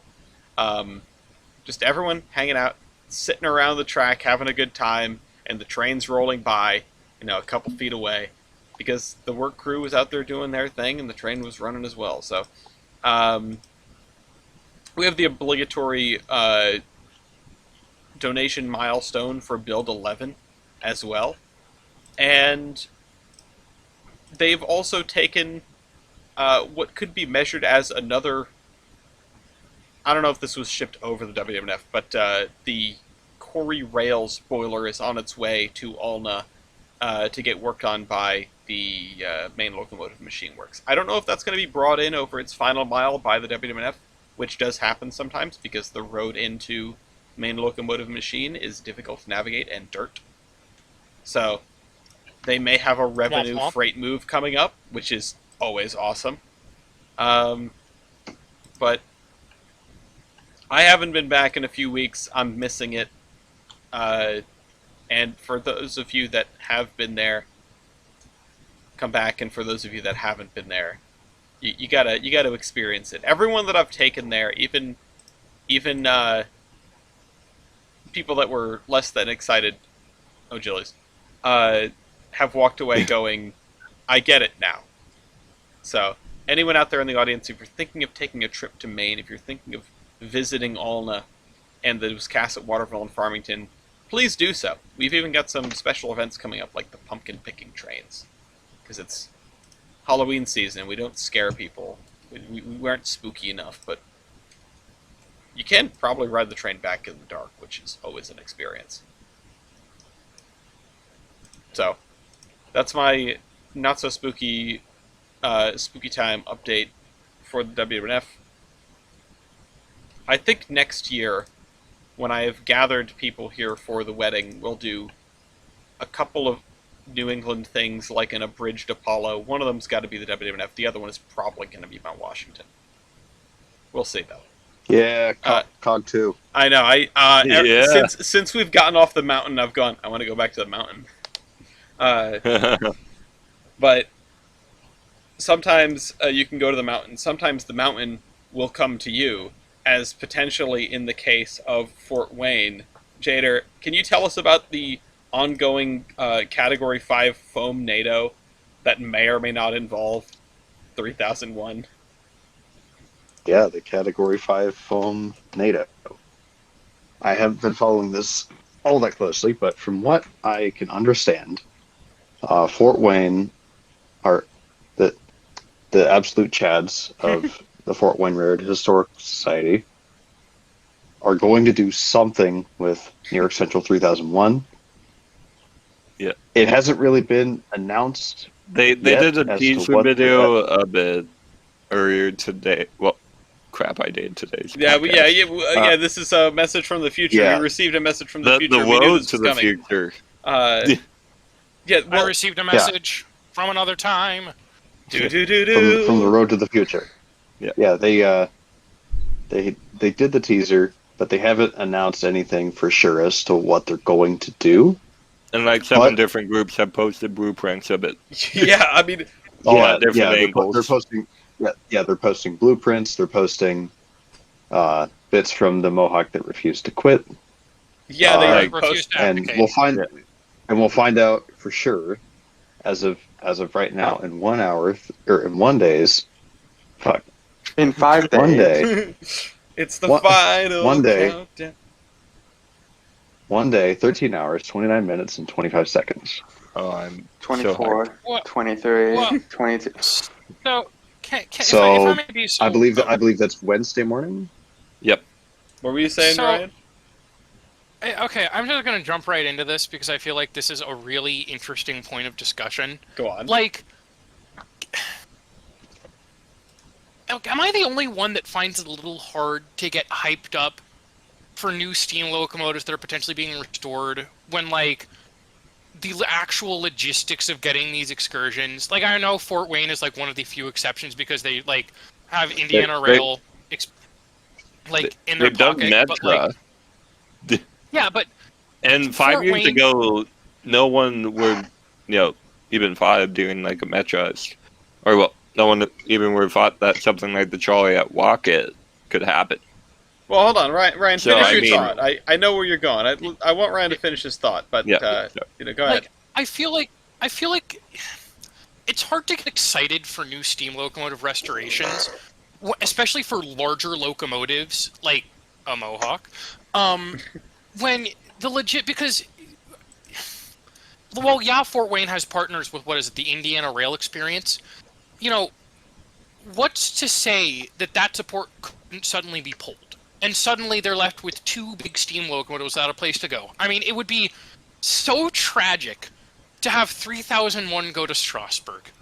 It would be so Yeah, but it'd be tragic. really funny though. That would actually be mad funny. I would do so that. Okay, yeah. I would so go to ride. I rode behind 611 in Strasbourg 3 times, not because I was planning on it. I just happened to be in the neighborhood. Yeah. The second Yeah. and third times, but you're absolutely right, Ryan. And I was thinking of the same thing. We have how many big steam engines that just sort of hang around?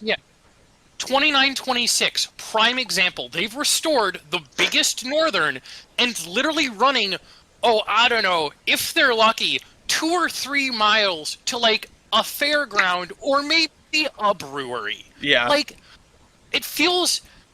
And this is where I'm going to put a really hot take down.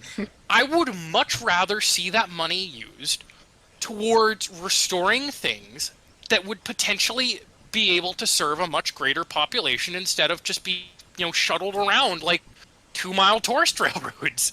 Because we live in an age where if one more thing goes wrong, if we have one more catastrophe, we live in the age where the FRA could very easily pull the plug on steam excursions, or alternatively, insurance premiums force like 9 out of the 10 big operators out. Like, it's a scary time, and while I love my big steam locomotives, I mean, who doesn't? Because you can, do whatever you want. You can run the main line with them. Suddenly, there is a very high bar to clear with that. Yeah, and I don't think that's a really good point. I don't think you're wrong, certainly. Counterpoint, though, I would much rather have these things. I'd rather have 2 big steam locomotives restored with nowhere to go than the opportunity to go places and no steam locomotives. It feels like we're on the cusp, and it has for a while. I'm not saying this is true. It feels like we're on the cusp of some kind of renaissance when it has to do with steam locomotives tooling around.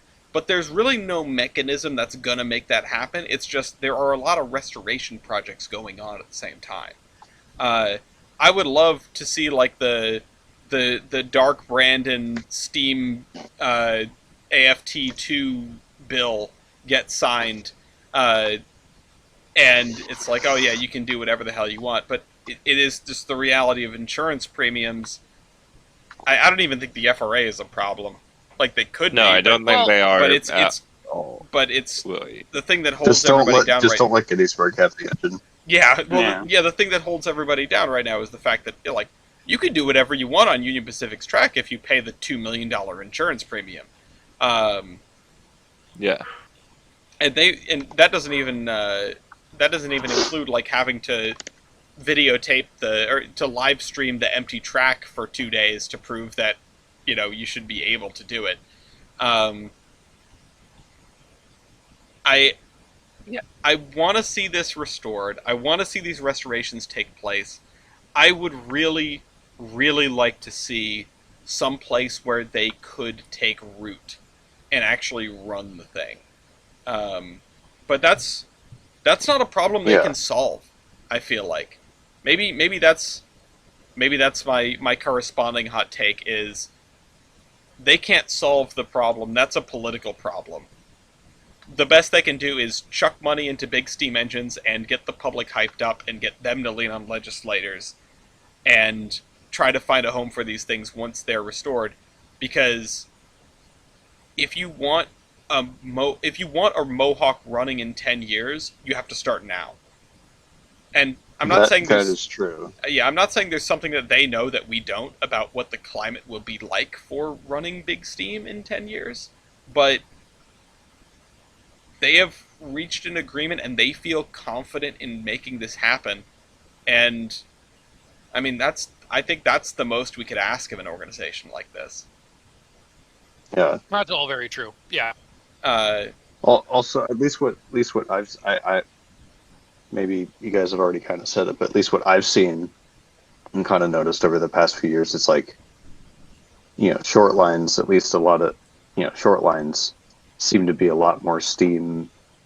Some of them seem to be a lot more steam friendly, at least like the independent ones. Yeah. Like the Indiana Northeastern or the Buckingham Branch. Albany and Eastern. Yeah. Albany and Eastern, Buckingham Branch. Isn't the rumor floating around that like 614 is going to chill in the Buckingham Branch or something like that? I know that's not that would be substantiated so at all, cool because it ran that. I mean, that would be so great because it ran there in regular service. Please.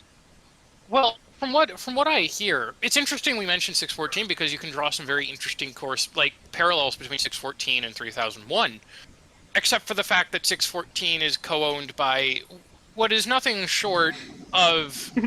Well, I realize that this is going to be a public YouTube video, so I'm just going to put it politely and say old-fashioned individual. No, I mean, listen. I've said it 100 times in the show. I'll say it again for posterity. I think Russ Rowland is King Foamer. He represents the best and the worst of the railroading community, just all wrapped up into one package. That's just the facts of life. Isn't he getting selling off his share of 614 though? Wasn't that part of the whole? Yeah. that part of Something the rumor along mill. those lines.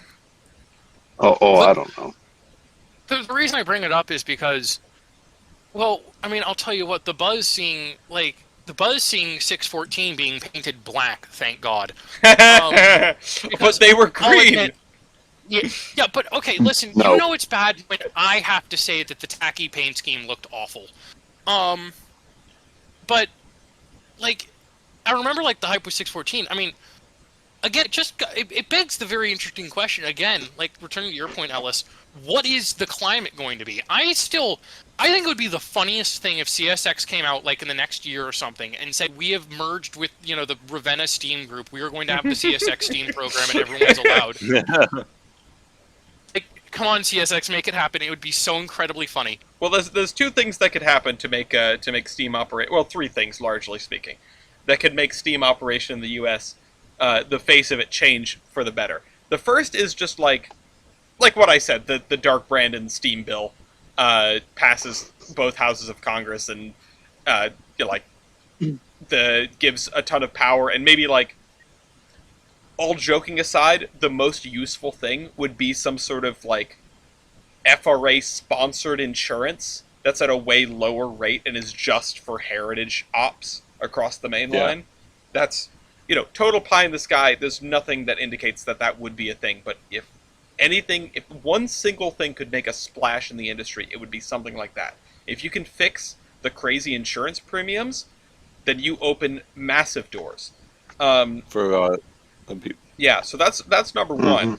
Number two is like East Palestine 2 and a collapse of the national rail system, and then nationalization of at least the tracks, if not everything, and then the FRA can do whatever they want and say, like, yeah, Steam can run. That would be a very different kind of thing. And the third thing is just this CSX Steam program or something like that. Class 1's becoming much more friendly to it for some reason. Well, there was a different third thing that I had in mind, but I completely forgot it in the middle of thing number one. So, well, I mean, you disregard the death and the. I am going to. All right. Yeah. See ya. Yeah. It was a pleasure, Carry on Mr. the Gerber. DJ. Yeah. Bye. I do not mean to hijack this conversation. Oh no, it's a discussion topic. But yeah, it's good. But I mean, we saw this with 2816. We see this with 4014. Steam locomotives make headlines. True. Like, they do. They make headlines. I mean, to my understanding, if I remember correctly, like 100,000 people came to show up to see 4014 at this one town. Like, it's nuts. They have, again, a big. It boils down back to the whole reason of the 60s. It's a good PR piece, but then again, it is also a PR piece, meaning that it is a business asset, meaning that ultimately, I think that there is the double-edged sword that, well, yes, it's a very nice piece it's a great piece to interact with the public. However, they do not see any beneficial gain. And what's the point? And I'm pretty sure that if the trend continues to the point where we're going to have a significant increase, I know that the amount of legitimate hedge fund investors into railroads been decreasing, to my understanding. I know there's been a big union push, but in case they come back, I think that would be an incredibly hard sell. Yeah. Yeah, no, I mean... But... Yeah. I digress. It is...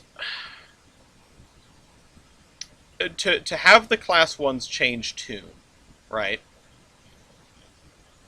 would be sort of miraculous in a way. It's not the kind of thing I would bank on. If anything, if there's anything that I expect, it's something that we don't expect. It's something that's not in my list of 3 things that could possibly happen. It is a coalition of people who own Big Steam coming together and figuring out how to fit the bill and make the returns and, stuff like the Joliet Rocket, but 10 times over out of a bunch of major cities. It's the Independence Limited, too. The giant trip they would run in the 70s from Chicago to Norfolk. Yeah, or something like that. Or even just an organization that handles these kind of trips. Like a meta organization that works with the owners of the big steam engines to figure out where they can run and get them there and fuel them and pay for the insurance and collect the tickets and Kind of like the Association of American Railroads, but for heritage operations. Yeah, exactly. And if anything happens, like that's scenario number 4, that is the least useful, the least impactful right off the bat, because it doesn't actually solve any of the problems. It doesn't remove any of the obstacles, it just finds a solution that works in the current system. If anything happens, I think it's going to be that. And if anybody spearheads it, I think it's going to be Fort Wayne. And with their acquisition of the Empire State Express train set, and with the fact that they have a Burke that works, and maybe a good mountain, track record. And Fort they Wayne have is 765, right? 765. And they have the long-term restoration project of the nickel plate Mikado as well. Mm-hmm. Yeah, that's true. I was going to say they have another locomotive, and 3 is the magic number. I know a locomotive people could give some money to. What is that? 153. 153. I mean, we have a cost estimation on how much she'd take to get back into operation, and it's not as high as we initially expected. I mean, 153 is sort of a medium-sized Pacific, right? It's who are you kidding? It is a very light Pacific. Oh, okay. Well, I don't know. I remember that you had. I knew that 113 is a tiny little thing, isn't it? Like it's a very small Pacific. It's the exact same locomotive. Okay. The only difference is the cylinders are, I think, half an inch bigger on the 153 class than the 113 class. Maybe sometime we should do locomotive versus a 153 versus 197. If I had the space in the document, I'd throw that in. 197 is getting... It's an antique. 197 is getting work, and the interesting thing is, because I know you want to talk about it, you have news about it, but how that fits into this big steam puzzle. Because, as I understand, 197 is getting a lot of work because 4449 is a real beast. It's a real chunkin' boy, and the line that Orff runs on was built as an interurban in 1893. I mean, as we found out on Train Simulator, good for 70. Yeah, good for 70. So wait, is that line on Train Simulator? No, it was the Sacramento Northern, I think. But we it was the Sacramento Northern. Like 80 miles an hour, yeah. Yeah, that was mad funny. Mm-hmm. But no, the 197 is much lighter, and as a result, can actually run on that track quite well. Okay. And not cause all the wear and tear that 700 or the 49 do. Plus, from an operational standpoint, just in general, it makes more sense for Orff on in terms of how they operate. Yeah, I mean, if you because running in lighter weight, less maintenance cost. Fuel costs aren't the same; they're much cheaper for the 197. Mm-hmm. I'd say that probably be comparable to wherever the Albany and Eastern does for 205. Isn't 205 much smaller? Like, much smaller? Tender capacity is about the same. Oh, well. I would hope it's a little more efficient. And the railroad is pretty flat, going from Portland to Oaks Park. There isn't much of a grade there. They don't have the hill. They don't have that. But I was told that every division has the hill. Well, you see, Ellis, they tore up the rest of the division. That just means it's more difficult to get to the hill. Go.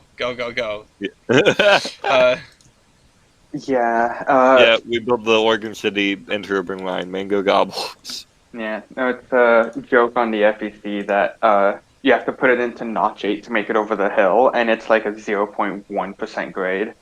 Well, aren't you guys, you're supposed to get like a new bridge someday, right? It's going to look like that one in Mexico that just goes up and then thunk and then down.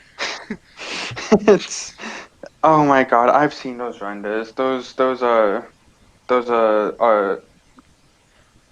it's a long, I've done extensive research on the bullshit that the Fort Lauderdale mayor is trying to do. It's honestly he's got to be like investigated for embezzling government funds at this rate. I can almost see the Yeah. headline. No, His he's career is paying practically people done. to make the render right.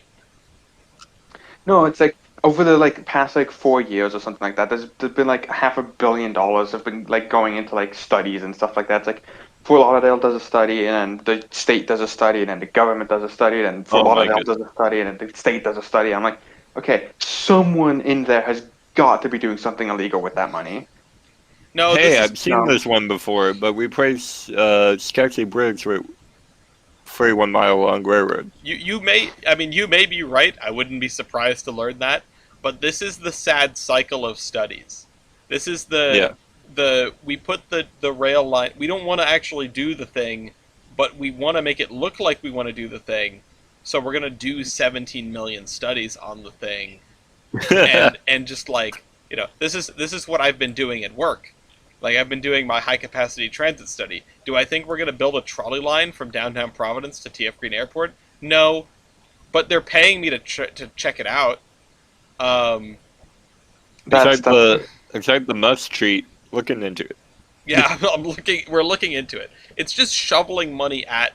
It is engineering consultants and like politicians Yeah. like jerking each other off and spending all the public money because the public wants to see progress on the thing on whatever transit solution whatever, but it's really hard to actually do those things, and the moment you start construction as a politician everyone hates you, so you don't want to get to that part. You just want to keep doing the studies.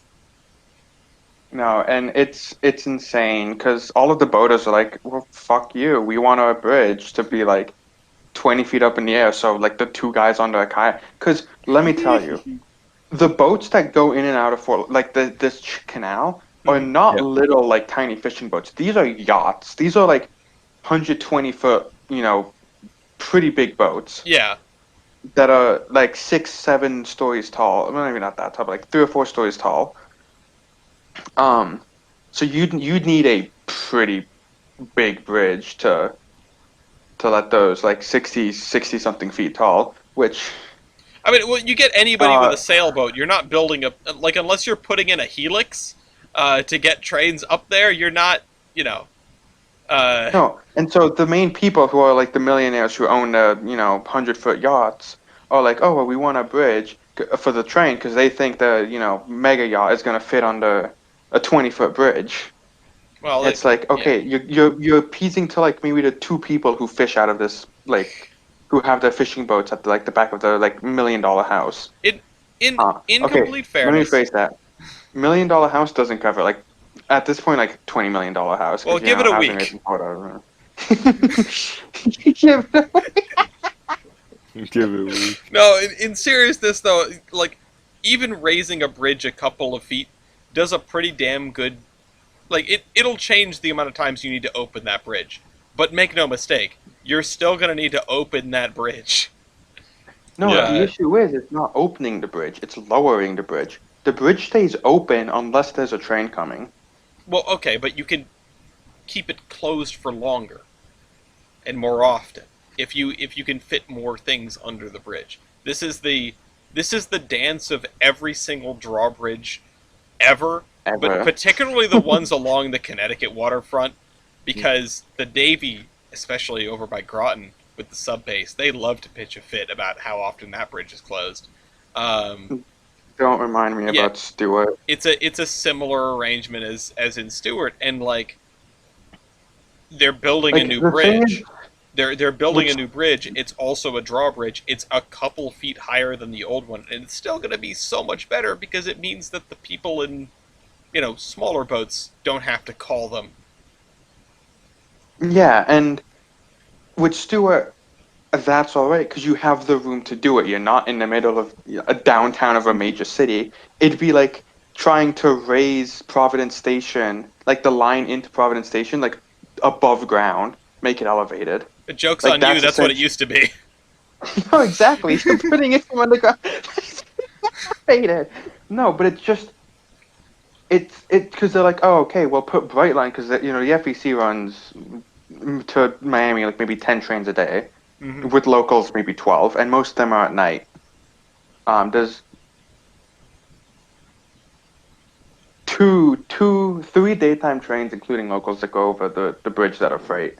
Hmm. The rest is Brightline. So like, oh, well, put the Brightline bridge on the 20-foot elevated bridge. It's like, okay, the station is about 100 feet on the other side of the bridge. Like, Yeah, you're gonna it's like the proposal is to rebuild the entire station to be elevated. yeah, Um, easy. easy, Yeah, and the moment It's construction like starts, everyone's in trouble. no, because it's like okay, to make it elevated, you then have to close because the station is like you could walk on off the platform onto like two major roads on each side of the station. and get hit. So they'd have to close the two main arteries into Fort Lauderdale to like elevate this.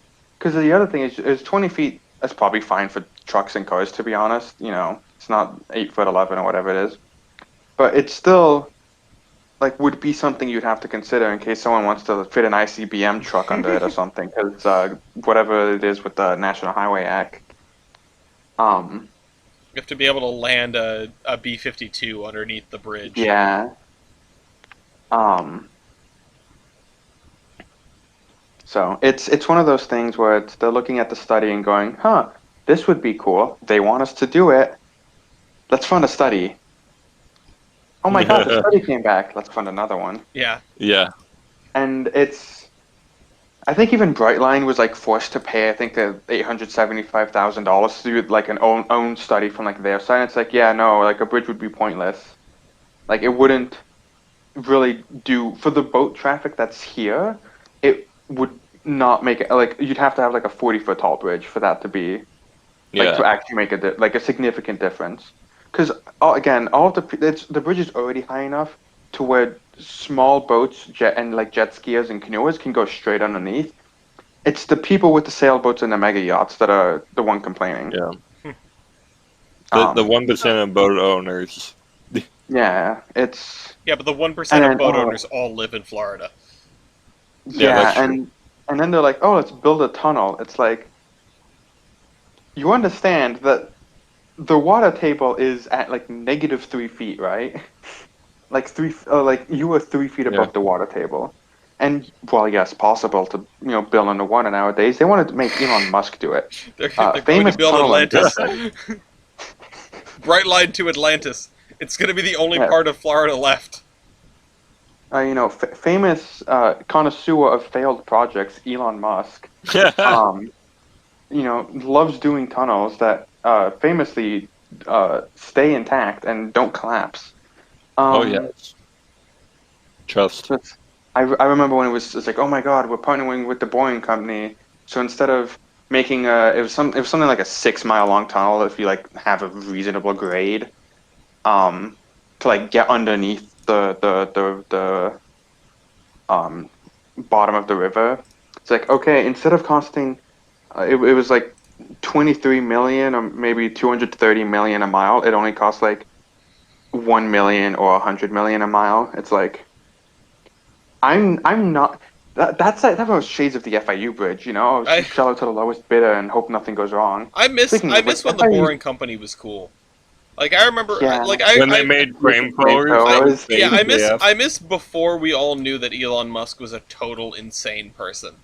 Uh, because like whatever year that was, it really seemed like wow, this is going to be great. That was maybe what 2016. Yeah, 2016, and then they 16, killed that 17, goddamn yeah. gorilla, Yeah. and everything was downhill from there.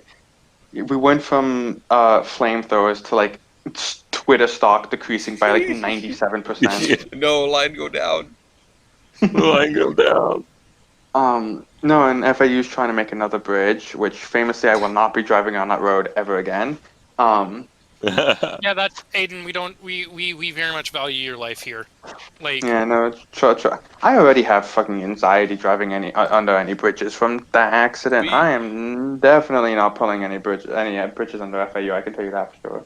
I mean, I understand that a bridge fell down, and that's not good, but, I really wonder if your anxiety is in the right place, considering you're going to go and get a hurricane cake. Okay. I'm just saying. There are far more bridges than hurricanes. Yeah, that's kind of my point.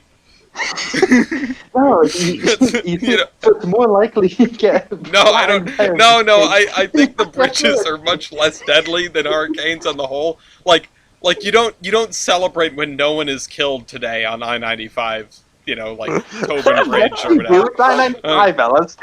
Don't kid yourself. You chose the You know, worst highway to we make don't that. listen. I don't go out and get get the fireworks out when the Tobin Bridge didn't fall down today. What was that like one bridge that they built out of steel, but no one wanted to go over it, so forced an elephant to go over it. Oh God, yeah, that was like in Britain, wasn't it? Or no, Yeah. I It think was that. in the U.S. It was like across the Was- Mississippi or something like that. Hold on, I swear to God, I read this story the other day, and I think it was. Hold on. I very distinctly remember in like ninth grade geology or whatever it was, like watching the like one really boofed TV Oh, it was the series like Brooklyn Captains Bridge. of Industry. Was it the Brooklyn It Bridge? was the Brooklyn Bridge. 130 years It ago, was? I lived in Yeah. South Panic on the Great. Brooklyn Bridge. Of course, it was the Brooklyn Bridge. No, Yeah. you know what? I'm getting confused. I thought about the one in England that fell down because of the soldiers marching on it. London Bridge is falling No, not that down. one. London Bridge is in Arizona. What are you talking about? Yeah. Listen, so long as it's made by not the lowest bidder, it'll probably be fine. However, knowing FIU, you can't do something more than the highest bidder. You can't do something more than the lowest bidder. This is America. yeah, exactly. So anyway, we've talked about Florida for like 15 minutes, and we haven't talked about the articles that we have regarding Florida. What's going on with Brightline? Brightline's losing money, but to Wow. like nobody's shock.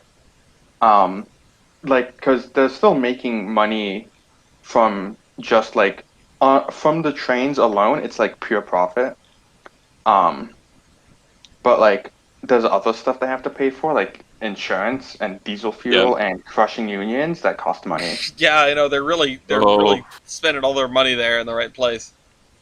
Yeah, no, it's like, oh, the engineers are like, damn, they get all of this good stuff. Can we have this good stuff? No. Like, damn, we get like the guy who has to like take the nose cones off after like every time they hit a pedestrian, I'm being the like, guy oh, who new one to wipes my down collection. the chunky marinara. It's like, yes, this is an arm stuck today. He's slowly building like a corpse in his basement. No, but I like, hope he's dating a don't necromancer. get hit by trains. Like, be careful. Just this is It's- going out to it's not that everybody. hard, Like, guys. don't walk down the train tracks, especially in Florida. They'll sneak up on you. Yeah, Berlin killed 2 people when I took it to Orlando, Good God. which was like it delayed my train by about 40 minutes, and I got like $17 in like compensation for it. Wow. All right. So that's the price of a human life. The price of a mile is $17. Someone should have just told the Kaiser that. Oh God. Which I mean, that was nice that I got compensation. I hopefully because I'm taking Brightline again, maybe. If I do take Brightline, it'll be on Friday, and what hits Thursday? A hurricane. So who knows? Maybe I'll be going in like 126 miles an hour to Orlando, and I'll see like a tree like matching my speed, or like a bin or something like that, like a lawn chair going at like a Mach fuck. And then Alstom is being a little pathetic piece of shit bitch and suing a lawsuit challenging waivers approved by the FRA for Brightline West train set order. If you made a damn good train set that had snack cars, No we snack wouldn't be car. in this issue. Wait, hold on. Is this whole hang up that like it doesn't have a snack car? No. This is it's a joke on when Amtrak released like classified documents on why they didn't like the Alstom trains. The entire article, like an entire like essay of Hold stuff on, I've was got it. like completely blacked out, and then just no snack car No in the snack car. middle. Yeah, no snack car. It's pinned in They Were Green. I'll show the audience here. The greatest Freedom of Information Act request of all time. No Send snack it in car. Terminus podcast for those who don't want to scroll. You beat me to it. Oh shoot! I just closed out the document. Nice. I'm good at things. But actually, this is really funny timing because uh, the the first high-speed rail production facility in the U.S. has, I guess they're breaking ground on it in Horseheads, New York. According to a joint announcement by U.S. Senate Majority Leader Chuck Schumer, Brightline West, and Siemens Mobility. So I guess Brightline does have something to do with this. Yippee! They're making a 300,000 square foot complex for $60 million for the construction of 10 American Pioneer 220 train sets for Brightline West's project. Which are Siemens, right? These are, Siemens in partnership with the International Association of Machinists and Aerospace Workers, IAM. So, yeah. Something, U.S. manufacturing will be the best in the world, approximately said Brightline CEO Michael Renninger. You think people like send him emails like "Stop killing people"? Yeah. I'm sure. Yeah, that's just he's on the receiving end of all sorts of frustration. Great correspondence. Yeah, I would not put it past Florida man to be like, you killed my husband. you kill. My name is Inigo Montoya. Listen, I've seen some pretty brain dead posts in under the Florida Man Instagram account. Well, I feel like that's what it says on the tin. I have to say, just for everyone, not that anyone listening to this needs to hear this, my heart will always go out to maybe some people would need to hear this part of it. My heart will always go out to people who have been hit and the families of people who have been hit. Obviously, that kind of thing is a tragedy. I don't mean to laugh in the face of it constantly, and it does deserve its due sort of solemnity. But it's never the train's fault. You can't get mad at the train, except in the rare case where, the gates didn't work.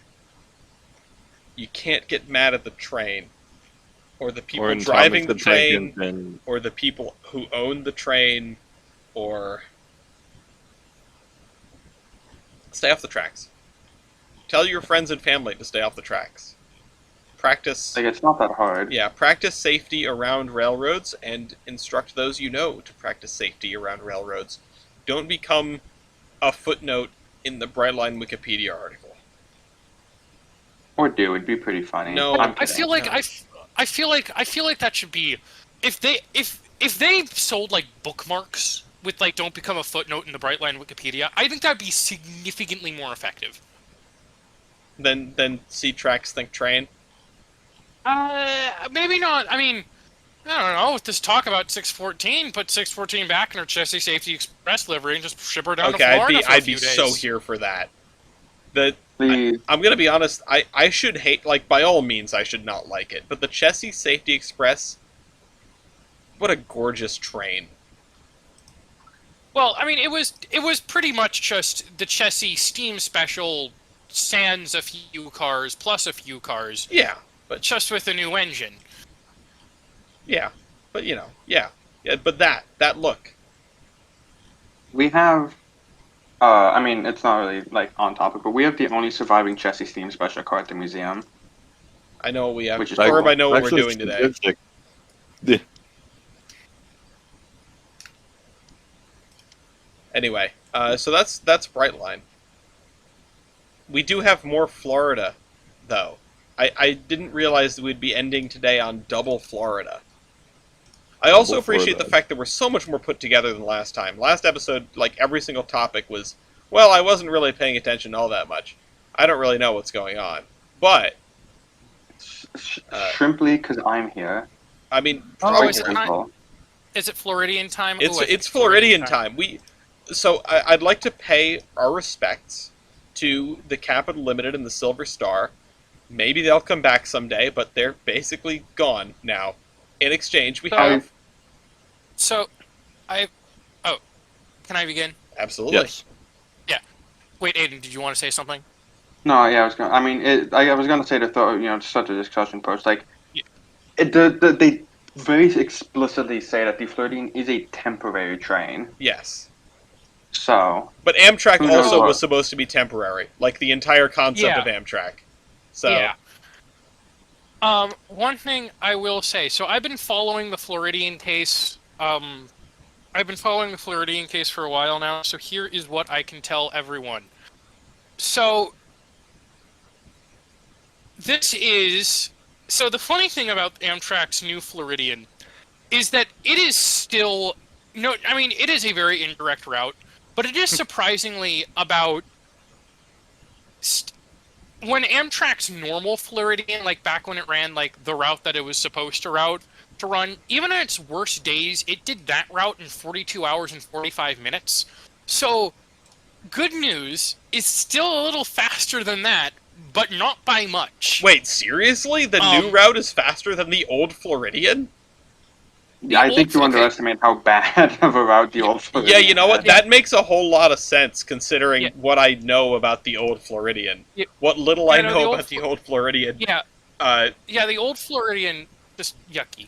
But continue, Alice. no, like the only thing I know about the old Floridian is with regards to its association with Auto Train. And Yep. boy, that answers some questions. I didn't realize it Well- was that bad. If only you knew how bad things really were, Ellis. Oh, my but- life. That was a bad day. On a good day, it did in about 37 hours and 30 minutes, which is still not fantastic. So, despite everything, here's the scoop. Amtrak has officially claimed that the reason why they're doing this is because they need to do some kind of maintenance on one of the portals heading into Penn Station or something, which is bullshit. I mean, So the 6 of one, half dozen of the other. It's definitely an reason. It's an reason, but it's a lame excuse for a lame excuse. So, what is it? From what I understand, the new Floridian basically is a bid to free up the Capital Limited's Superliner sets, of which, to my understanding, it currently requires 3 sets of about 5 cars, give or take, to run. So the thing is, Amtrak wants to essentially free up those Superliners and redeploy them out west. So therefore, they've done it in the most stupidly indirect way possible. Because now we've got the 40-hour Chicago, Washington, D.C., Miami, Floridian, which somehow, despite everything, local news stations are triumphing as this big new service, when in reality, no. Ryan, I am so... I have been looking at the news, like the hubbub, even as delivered by Amtrak itself, and gone like, wow, these people are really making this a big deal. It is. Like these people are, like, I don't know how. Like, this is a case study in buffoonery. The fact that Amtrak has, I mean, I don't even think it was intentional by them, but the fact that this new Floridian has caught in, like, the local news station saying you can now take a train from Cleveland to...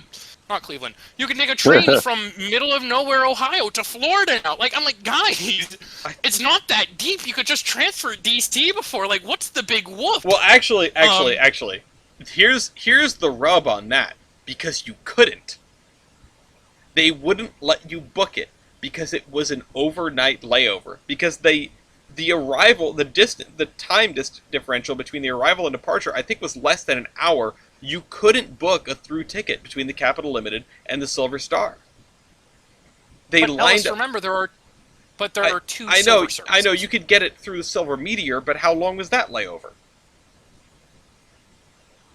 Well, let's find out. Well, I guess we'll never know. Well, I know. Depends on what the schedule of Floridian is.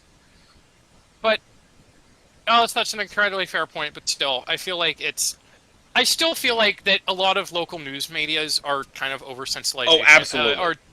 Yeah, like, it feels so overblown. So from what I can tell, also as well, this is kind of, I hate to say this because Amtrak is my beloved, like, next to Chinese Steam and Funky Box Cars and you guys, of course. But this just seems like another step in their ineptitude, because from what I also understand, because I have a little document here actually that I've pulled up, that I have all of the facts that I know as of currently, as of 2023, there are 17 Viewliner 1 sleepers in the inactive category. Mm-hmm. Why? Why is this the case? Also, apparently, a lot of Superliner equipment is being held up on northbound, southbound Illinois trains because of CN restrictions for axle loading. Yes, for axle count. Yeah, that. Things just seem. I feel like this is possibly. We are all familiar with. We are all familiar with Occam's razor, right? Go ahead. Yes. I'd like the to, simplest I'd like solution to is the accurate one, or the one that takes the fewest assumptions. I would like to introduce everyone to Occam's comically large comb, which is basically the most roundabout way to fix a solution that really should be, in theory, easy to fix. Because I swear to God, we're talking about the United States rail system here. Yes. We've got a bajillion dollars invested, of course metaphorically, but we've got a lot of money invested into this, and you're meaning to tell me that we can't work with the fucking Canadian national hoses and tell them to fix their axle system so that we can free up some of the superliners there so we don't have to have some cockamamie Chicago, Washington, D.C. to Florida train? Well, This seems ludicrous. Well, see, Like- I would love for the powers that be to. Well, it's not to say that they couldn't do that, but they don't want to. They don't. Exactly. They don't. There's not like the pushing of up around the chain of like Amtrak saying, "Hey, this would be a good fix to this," and then the FRA having to go through whatever the hell channels it has to go through to tell a company that is ostensibly based in another country how to run their railroad. See, the problem is that the railroads for about 200 years have had a a little card in their wallet that says I can do what I want. Yeah. And boy, is it difficult to change that. The political willpower to tell CN to fix its stuff, it's probably a lot more difficult than we think. And Amtrak Very true. Amtrak fixing this in the way that they can fix it, by doing this shuffle, at least it's a solution. Also, yeah, the route is ridiculous. And you can't take it from Cleveland, I'm pretty sure. The route is ridiculous.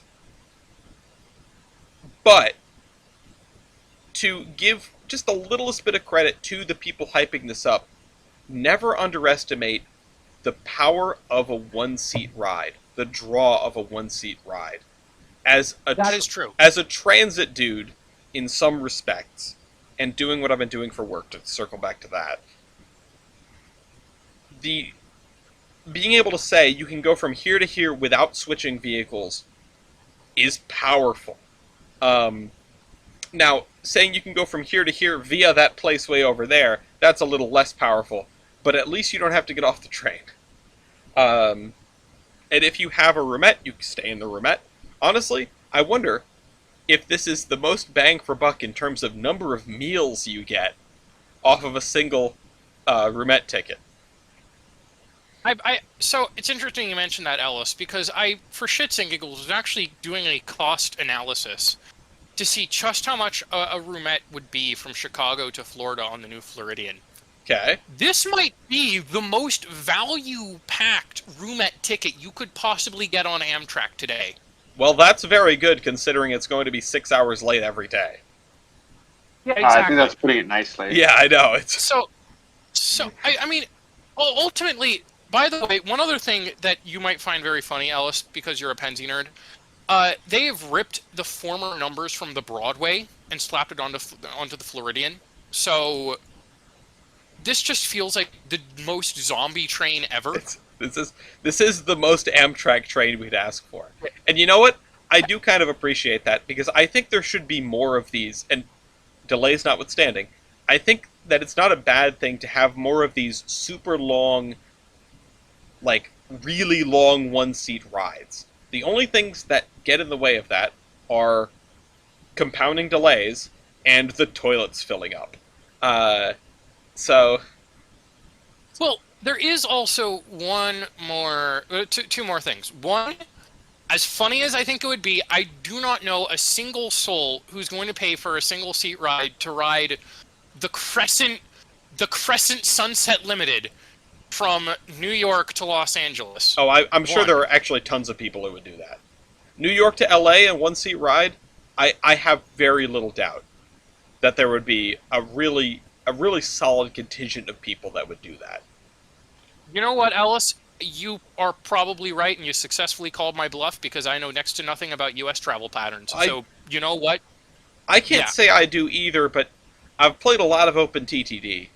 And, no, in seriousness... And so naturally that makes you the most... Yeah. That naturally makes you an expert. The engineering degree? No. Open TTD, yes. Yep. I was top of the leaderboard that one time, the only time that I tried. So therefore, 100% success rate. I know a thing or two about a thing or two. No, I feel like the discussion of in the circles of people who go, coast to coast or look to ride Amtrak coast to coast, which, isn't like an overwhelming number of people, but it's not, it's not a tiny number of people by any stretch of the imagination. There's what I would imagine would be a reasonable contingent of folks that go coast to coast, maybe not on a regular basis, but are looking to do it on a relative budget and or don't like to fly. Because a few years ago, and this is probably dating myself, it's probably closer to 10 years or more now, you could drop like less than $250 and get a ticket from New York to San Francisco or Sacramento, or Emeryville, I guess, over the Lakeshore Limited and California Zephyr. Being able to do that on a one-seat ride, and people would buy that. Being able to do that on a one-seat ride, I think it would entice even more people. Because layovers are anathema to long-distance riders. What do I do for 6 hours in Chicago? I don't have to worry... Also... Hmm? Oh, go ahead. I don't have to worry about airport security, and my train was 3 hours late. But you know what I did in 3 hours in Chicago? I left the station, I met Mason, I rode around the loop once, I drank water that was coming out of a gutter using a Brita filter bottle, and then I got back on the train. And it was just kind of a weird intermediate time where I had to deal with hauling my luggage around. Ellis, you are making incredibly fair points here. And you know what? This is where I wonder, whatever happened. And I wonder, where did the through coach and or sleeper go? I'm kidding. I have thoughts about. I mean, I was just gonna say earlier is that you also, if it's a one-ticket ride, you don't have to worry about delays. Yeah, you don't have to worry about missing a connection. There's no missed connection. Yeah. Like if you want to take Amtrak to Chicago, and I was like, oh shit, the Silver Star is delayed by 2 seconds, and there goes the Capital Limit at the station. Same with the Meteor. It's I think an extra 4 or 6 hours you get, but like Amtrak very quickly kind of cure 4 or 6 hours. Yeah, and it's not like anyone even in this call specifically has had their day almost ruined by Amtrak delays in the last 10 months. Ellis, I'm not sure if I've told you this, but it was because of the Ethan Allen Express's tardiness that I nearly did not go home for spring break. I think you told us about that at like the Big E or something like that. Well, no, but the Big E trip, that was different. That was different. But no. Anyways, I just wanted to add that as a little pepper. But one other thing as well, Aiden, your comment about how how Orlando didn't want to deal with the superliners. No, that's Miami. Miami did not. Yeah, how Miami did not want to deal with the superliners is also stuck with me as well, because it brings up another very interesting point. Equipment. The equipment is the elephant in the room. We haven't even talked about it. Also, this gets the superliners out of DC, like entirely. Well, but there is an issue with that though. The auto train. Oh, I forgot about the auto train. The auto train, to my understanding, the auto train will sometimes trade superliners between auto train and Capital Limited duty. Mm-hmm. Like they will ferry the two. Yeah, it's the way superliners get to and or from the auto train because there is no other connection.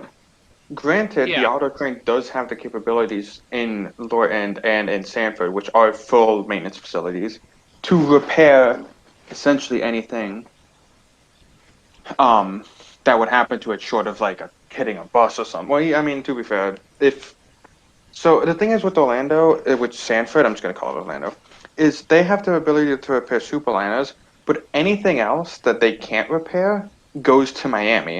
And Miami is a full Amtrak repair shop. Like they have everything you'd need under the sun plus some. Give it a week. Um, it's essentially the Chicago of the South in like the repair capabilities, because you have CSX there as well, and you have Tri-Rail. So it's nothing short of repair duties. But yes, that does bring up a valid point, as Ryan said. There is no more of a connection between the auto train and other Amtrak Superliner services. Yeah, they'll have to end up being just tacked onto the Tacked. back of a capital of a Floridian, which And then you'd have to deal with the hassle of either taking it all the way to Miami, or having to get it like switched off at Lorton. And God knows that the RF&P main line will not let that happen. no, and what I was thinking is you'd have Amtrak like run one of the B40s and like run a shuttle train between. I mean, hell, they could probably even do it between just Lorton and Chicago straight up. Like you, I mean, I don't know. Then you're asking for another like time slot. That's something I wouldn't want to get into. What I would imagine is the auto train would take it to Florida, and then drop it there, and then it would get tacked with a Floridian and get sent all the way to Chicago. Which is gonna, you know what we can look forward to in this? Some really, really funny looking consists. When they have to do that. That's the other thing I wanted to talk about is the consist, because during the winter time, the amount of people from New York that take the Silver Series to Miami is incredible, and vice versa on the way up.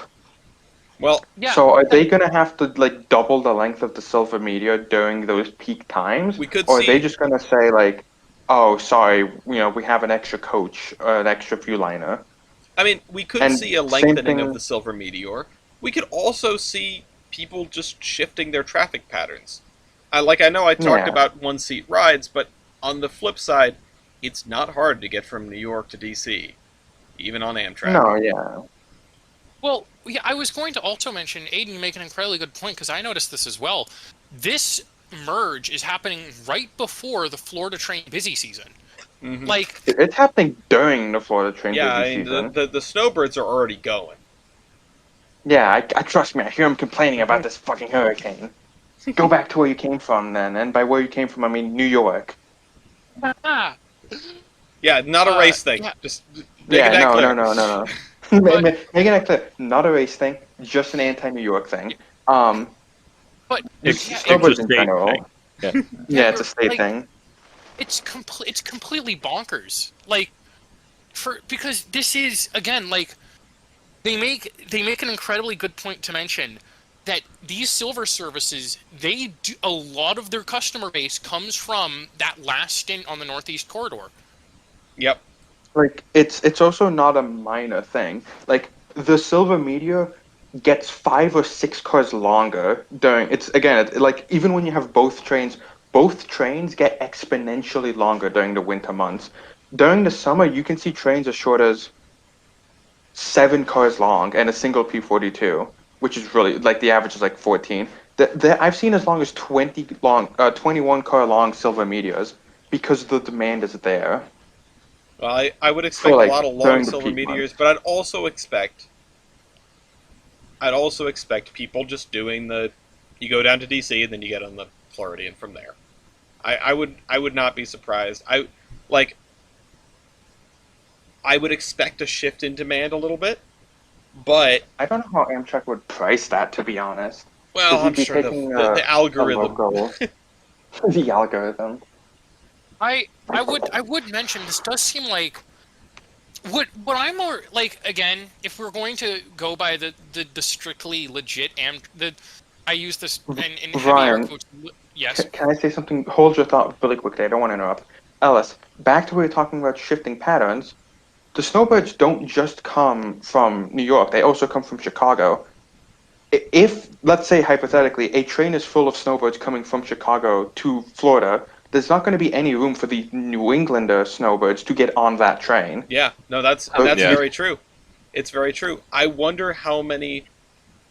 This dovetails into a whole other discussion that also is quasi related to the old Floridian and that auto train segment, and how people from the Midwest are more inclined to just say F it and drive. So I would wonder how much of that gets captured by the Floridian. Well, But Ellis, remember the auto train to Louisville. One of the primary reasons they were trying to capture the Midwest market from a place that is about 8 hours away from a lot of major metropolises, and for a lot of citizens during the gas crisis, 8-hour drive plus a train ticket was a little bit much. yeah, We are in a slightly different environment than that now. So, and not to mention also, like, we also live in the era in which I think, we live in the area in which I think people would be more willing to splurge on, a U-liner room, or we're in the more daring and courageous era of spending. I feel like Perhaps. for like snowbirds, snowbird looking to go from point A to point B. Like we are in the boomer generation. And I also Um, think it comes down to, if given the option of driving for 2.5 days, straight driving, so like 5 days with stops, or just getting on a train to Miami, for the older generation, they may not want to drive that. no, And and, sure, and I think you're right. I do wonder what difference it's going to make. And I wonder I if we're going to get a want very to large be- silver meteor, or if we're going to have, what if they run trains in sections again? I was gonna say, like, have silver media sections. I don't know if anyone knows how to run trains in sections anymore. I mean, they still have the I- classic on the P-42s. Yeah, but I Yeah. just don't know if they know how to use them. When's the last time that's been done outside of? Well, I mean, I guess we I ran mean, a second section at the WWF the other day, but that's beside the point. We technically ran the second section at the museum not too long ago. Okay, so outside of Like, museums, I don't know anyone who knows how to run a second section. And my evidence for this is East and I in Run 8. We will have this 16,000-foot intermodal train. Yeah. 17 engines. Send it. No, and I feel like nowadays, with how because back in the day when you ran like 7-section trains, everyone knew what the sections were. Yeah. I think now Yeah. if you tried to bring that back, you'd just cause chaos. It'd be People would si- be very confused. They'd be What if At, it's so, at that so point, funny? you'd have to like make us like you wouldn't call it Silver Media Train 98 Section 2. You'd call it like the Silver Palm or whatever, Yeah. or the Palmetto or whatever the other It- one was. instead of Daddy works the train, it'd be Daddy works the second section. Oh, but come on, think about how funny it would be just for like 1 week. Like the traffic bursts so much that Amtrak is forced to run multiple sections of the Silver Meteor, and it's pandemonium because oh god, this could be a short story for someone to write for Coffee Shop. Amtrak has to like go to private car owners, say we need your private cars. We've run out of Am fleet for this. Your private Like- cars. Actually, Yeah, I know some guys with an Empire State Express set you might be able to tap. Actually, Yeah, no. Let's wrap it all the way back around. Amtrak is short on whatever. We're just gonna be throwing I found a use for all the big steam. We're just gonna throw it on Amtrak trains. Yeah, it's like you pay like you're like 25% off because like it's technically an open cab to just like ride in the cab of 765 on the way down. Yeah, you get you just get a get to normal cut you get a normal Amtrak ticket and you look up and it's 3751 or whatever it is. Climb in the tender of like 1225. Oh, like, you know, yeah. like they have like a temporary doghouse like glued on. I can't wait. I can't wait to take a 12-hour ride in a Boonton coach. What they'll do is Like they'll stop the train at Strasbourg, like collect all of the cabooses. Not out of Strasbourg, Motel. out of the Red No, Caboose Inn. Mo- They're pulling them all out of the dirt. Yeah, yeah, and so suddenly you've got. Oh god, come on! Somebody please write this. I might have to. Literally, so you've got like, you got 153, which has been restored miraculously because what is it? Mr. DeSantis wants his Florida train traffic, or I don't know. God. He wants the money from the Florida boomers. So 153 has been restored, and it's got like the seal of Florida on the tender. You've got all of the red caboose motel cabis. You've got precisely one fucking Viewliner It's the sleeper. snap. No. They've got a snack car. They've got the Am Fleet snack car. Like in a week in advance, they reserved like a whole month out of the Northern Pacific FP45 hotel, and they just tacked that onto the back. Yeah, exactly. It's just With a gallery coach. the gallery coach, and what they've done is all over the gallery they've slung like army cots for people to sleep. That was about a thing. I was thinking, you could easily put a lot of army cots across that. Oh god, now here we go again. Then you get your troop sleepers, with the fucking 3-level bunk beds. You put those on. Every man gets a bed. What you do is you grab one of the Tropicana reefers, like the 86-foot ones. It's the air-conditioned car. You can charge extra. You just grab a tri-level auto rack. You just no. Then we're getting into the FEMA conspiracy territory. No. See, nobody makes stock cars anymore, so you have to improvise. Oh god. You're going to New Haven. No, I knew that was coming next. No, I think we've just invented the Zombie Train Incorporated. Yeah, we'll gotta break the record for most people on one train, except legally this time. Yeah, well, willing people on one train. But anyway, is that it? This was supposed to be a short one, but I really am glad that we got to do all this chit-chatting, all this genuine conversation. I really appreciate when someone comes on and picks a topic that they actually know a lot about. And until Amtrak buys a bunch of ex-New Jersey Transit Comet cars and starts throwing them on the Northeast Corridor, this is probably the best they're going to do for reallocating some of their superliners. Yeah. I cannot wait for Amtrak to just buy the lot of 16 P-72s, former Long Island Road P-72s that are stuck in Wisconsin. Yeah, well, it's what's really funny is going to be the you mean the ones in Iowa? Iowa, yeah. The cars passing each other, and it's a tourist railroad with Amfleets and a Amtrak train with heavyweights. Wait, hold on. Wait.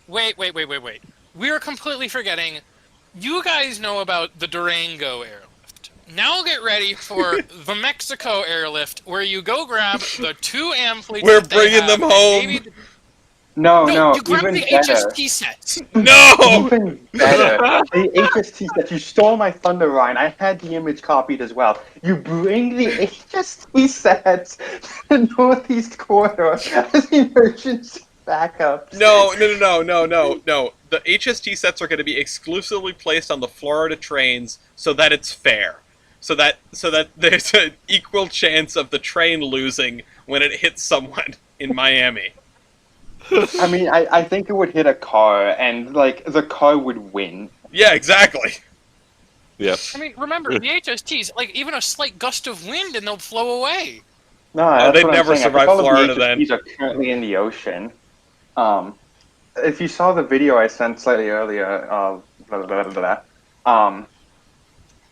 if you go to 20 seconds, there's a a lightning strike, and there's an HST flying around in that cloud somewhere.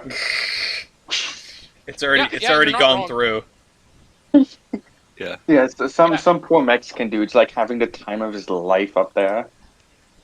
I wanted to do the friggin' god damn it, the whatever Express 39, but in Galaxy Express 39, but in the worst Cockney accent I could imagine. Galaxy Express 999. You bring back the transatlantic accent, but it's only for the people who ride the HST. I know in the image I sent, it's a headlight covering to like cover the old like headlights, but it just looks like it's a speaker. So like it would pull into a station and be like like pulling into Grand Central as like mariachi. Oh, this Oh, God. Great, now I have to buy one and DCC it and then have it do the... Jader, come back! Jader, we've got a plan. Oh my. Hey, wait! It says FIT at the top. Isn't that where you go? Isn't that where you go to school? Just kidding. No. Trust me, I'm gonna be very FIT trying to, wade my way through these waters. Are gonna have to. Yeah, I'm into fitness. Anyway, Yeah. that's the Terminus podcast. As far as Man's Away goes, check out the website, theironhorseman.com. We've got steam locomotive trading cards on there. We've still got batches 3 and 4 available in reasonable quantities, although batch 5 is something I want to work on soon. On top of that, check on the cargoes documents in the description. You can see some things. You can join our Discord if you scroll down in there. I should probably rearrange that so the important links are at the top instead of at the bottom. But whatever. Check it out. Come join. Join the party. We do play dates. We play games. We play games with trains. And I'm gonna look up the NHG quickly and see if we have an update. No, it's no update yet. Zam. Wait, no. Hold on. Uh-oh. Wilma Fresher. I need to. Have we beaten Wilma yet? 882. That's a real question for the Flintstones. No, we have not beaten Wilma yet as the lowest pressure hurricane this side of the U.S. We're getting close though. It's dropped 10 bar, I guess 10 millibars since last time, and it is like 180 mile an hour winds. Well, as much as I want to hear about the lowest pressure, I also want to hear about the latest train. Oh yeah, I forgot that's a thing we do. That is the thing that we do. I actually have Jader's guess right here. He says, eastbound Southwest Chief. That's what his guess is. What about from the rest of you? The Floridian, because it never should have got canceled in the first place. Therefore, it's 40 years late. I mean, don't. It's not on system yet. I'm sorry. I'll guess the You know what I'll guess? I'll put my buddy on, or my imaginary buddy on, Eastbound Empire Builder. Eastbound Empire Builder. Ellis, is there a southbound auto train on the map? Ooh, that's a good question. Let me check. Yes, there is. My guess, but is it like just out of like DC? I can't tell you where it is. That would give too much. No, it's not my guess. I just want to know because I want to see how much it would be like chance of it being canceled before it reaches Florida. How about I cover that after? Yeah. Fair. Well, I'm gonna guess something like what's the one train that goes to Atlanta? Yeah, the Crescent. Northbound or southbound? Give me southbound. Okay. Let's see. Okay, I've got 1, I've got 2, I've got 3. Milky, I think I'm missing yours, right? Yep, you are. What's your submission? I'm feeling like Union Pacific has gone FUBAR. So Southbound Coast Starlight. Southbound Coast Starlight. I was wondering if you'd bring up the Starlight again. It's been a while since you've picked the Starlight. Yeah. The Southbound Coast Starlight is 5 minutes late at Santa Barbara. Dang. There's also one that's 1 hour and 36 minutes late at Eugene, Oregon. Ah, damn. Can't see that one. There are 2 eastbound Empire Builders. There are 3, actually. There's one on time at Everett, Washington, one on time at Wishram, Washington, and finally one that is 3 hours and 54 minutes late at Glasgow, Montana. But it's I get it. It is not the 2 sections. Yeah, it is not the latest train on Amtrak.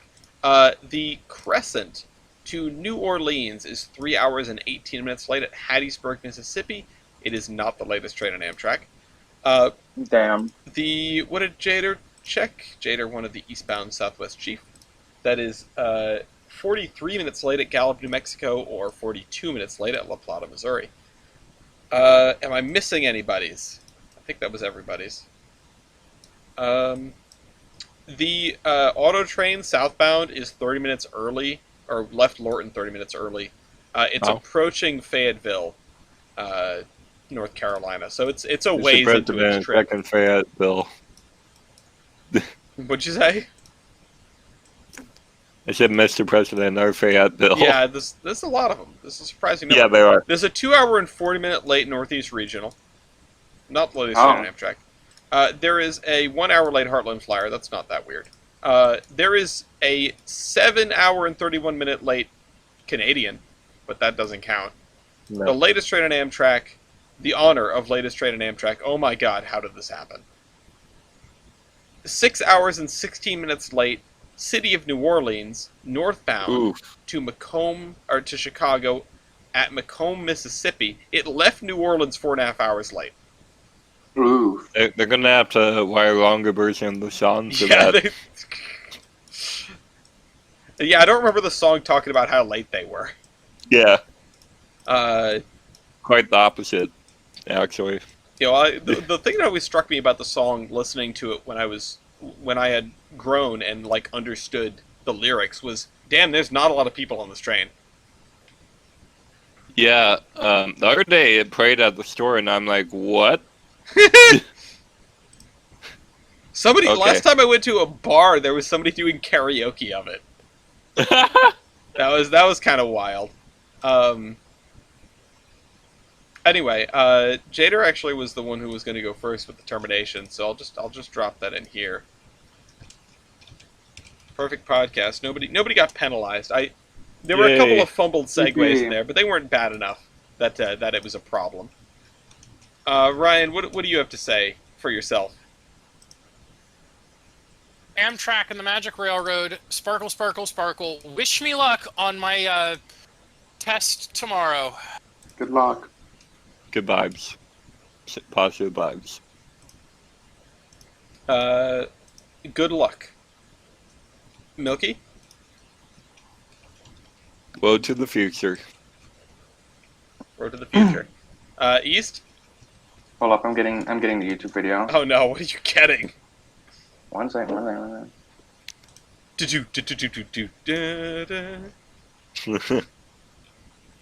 Can't wait. God, I gonna cannot find it. It's okay. Here You it can is. take your time because I have no idea what mine is. Alright, let's. Where's the Terminus dock? There it is.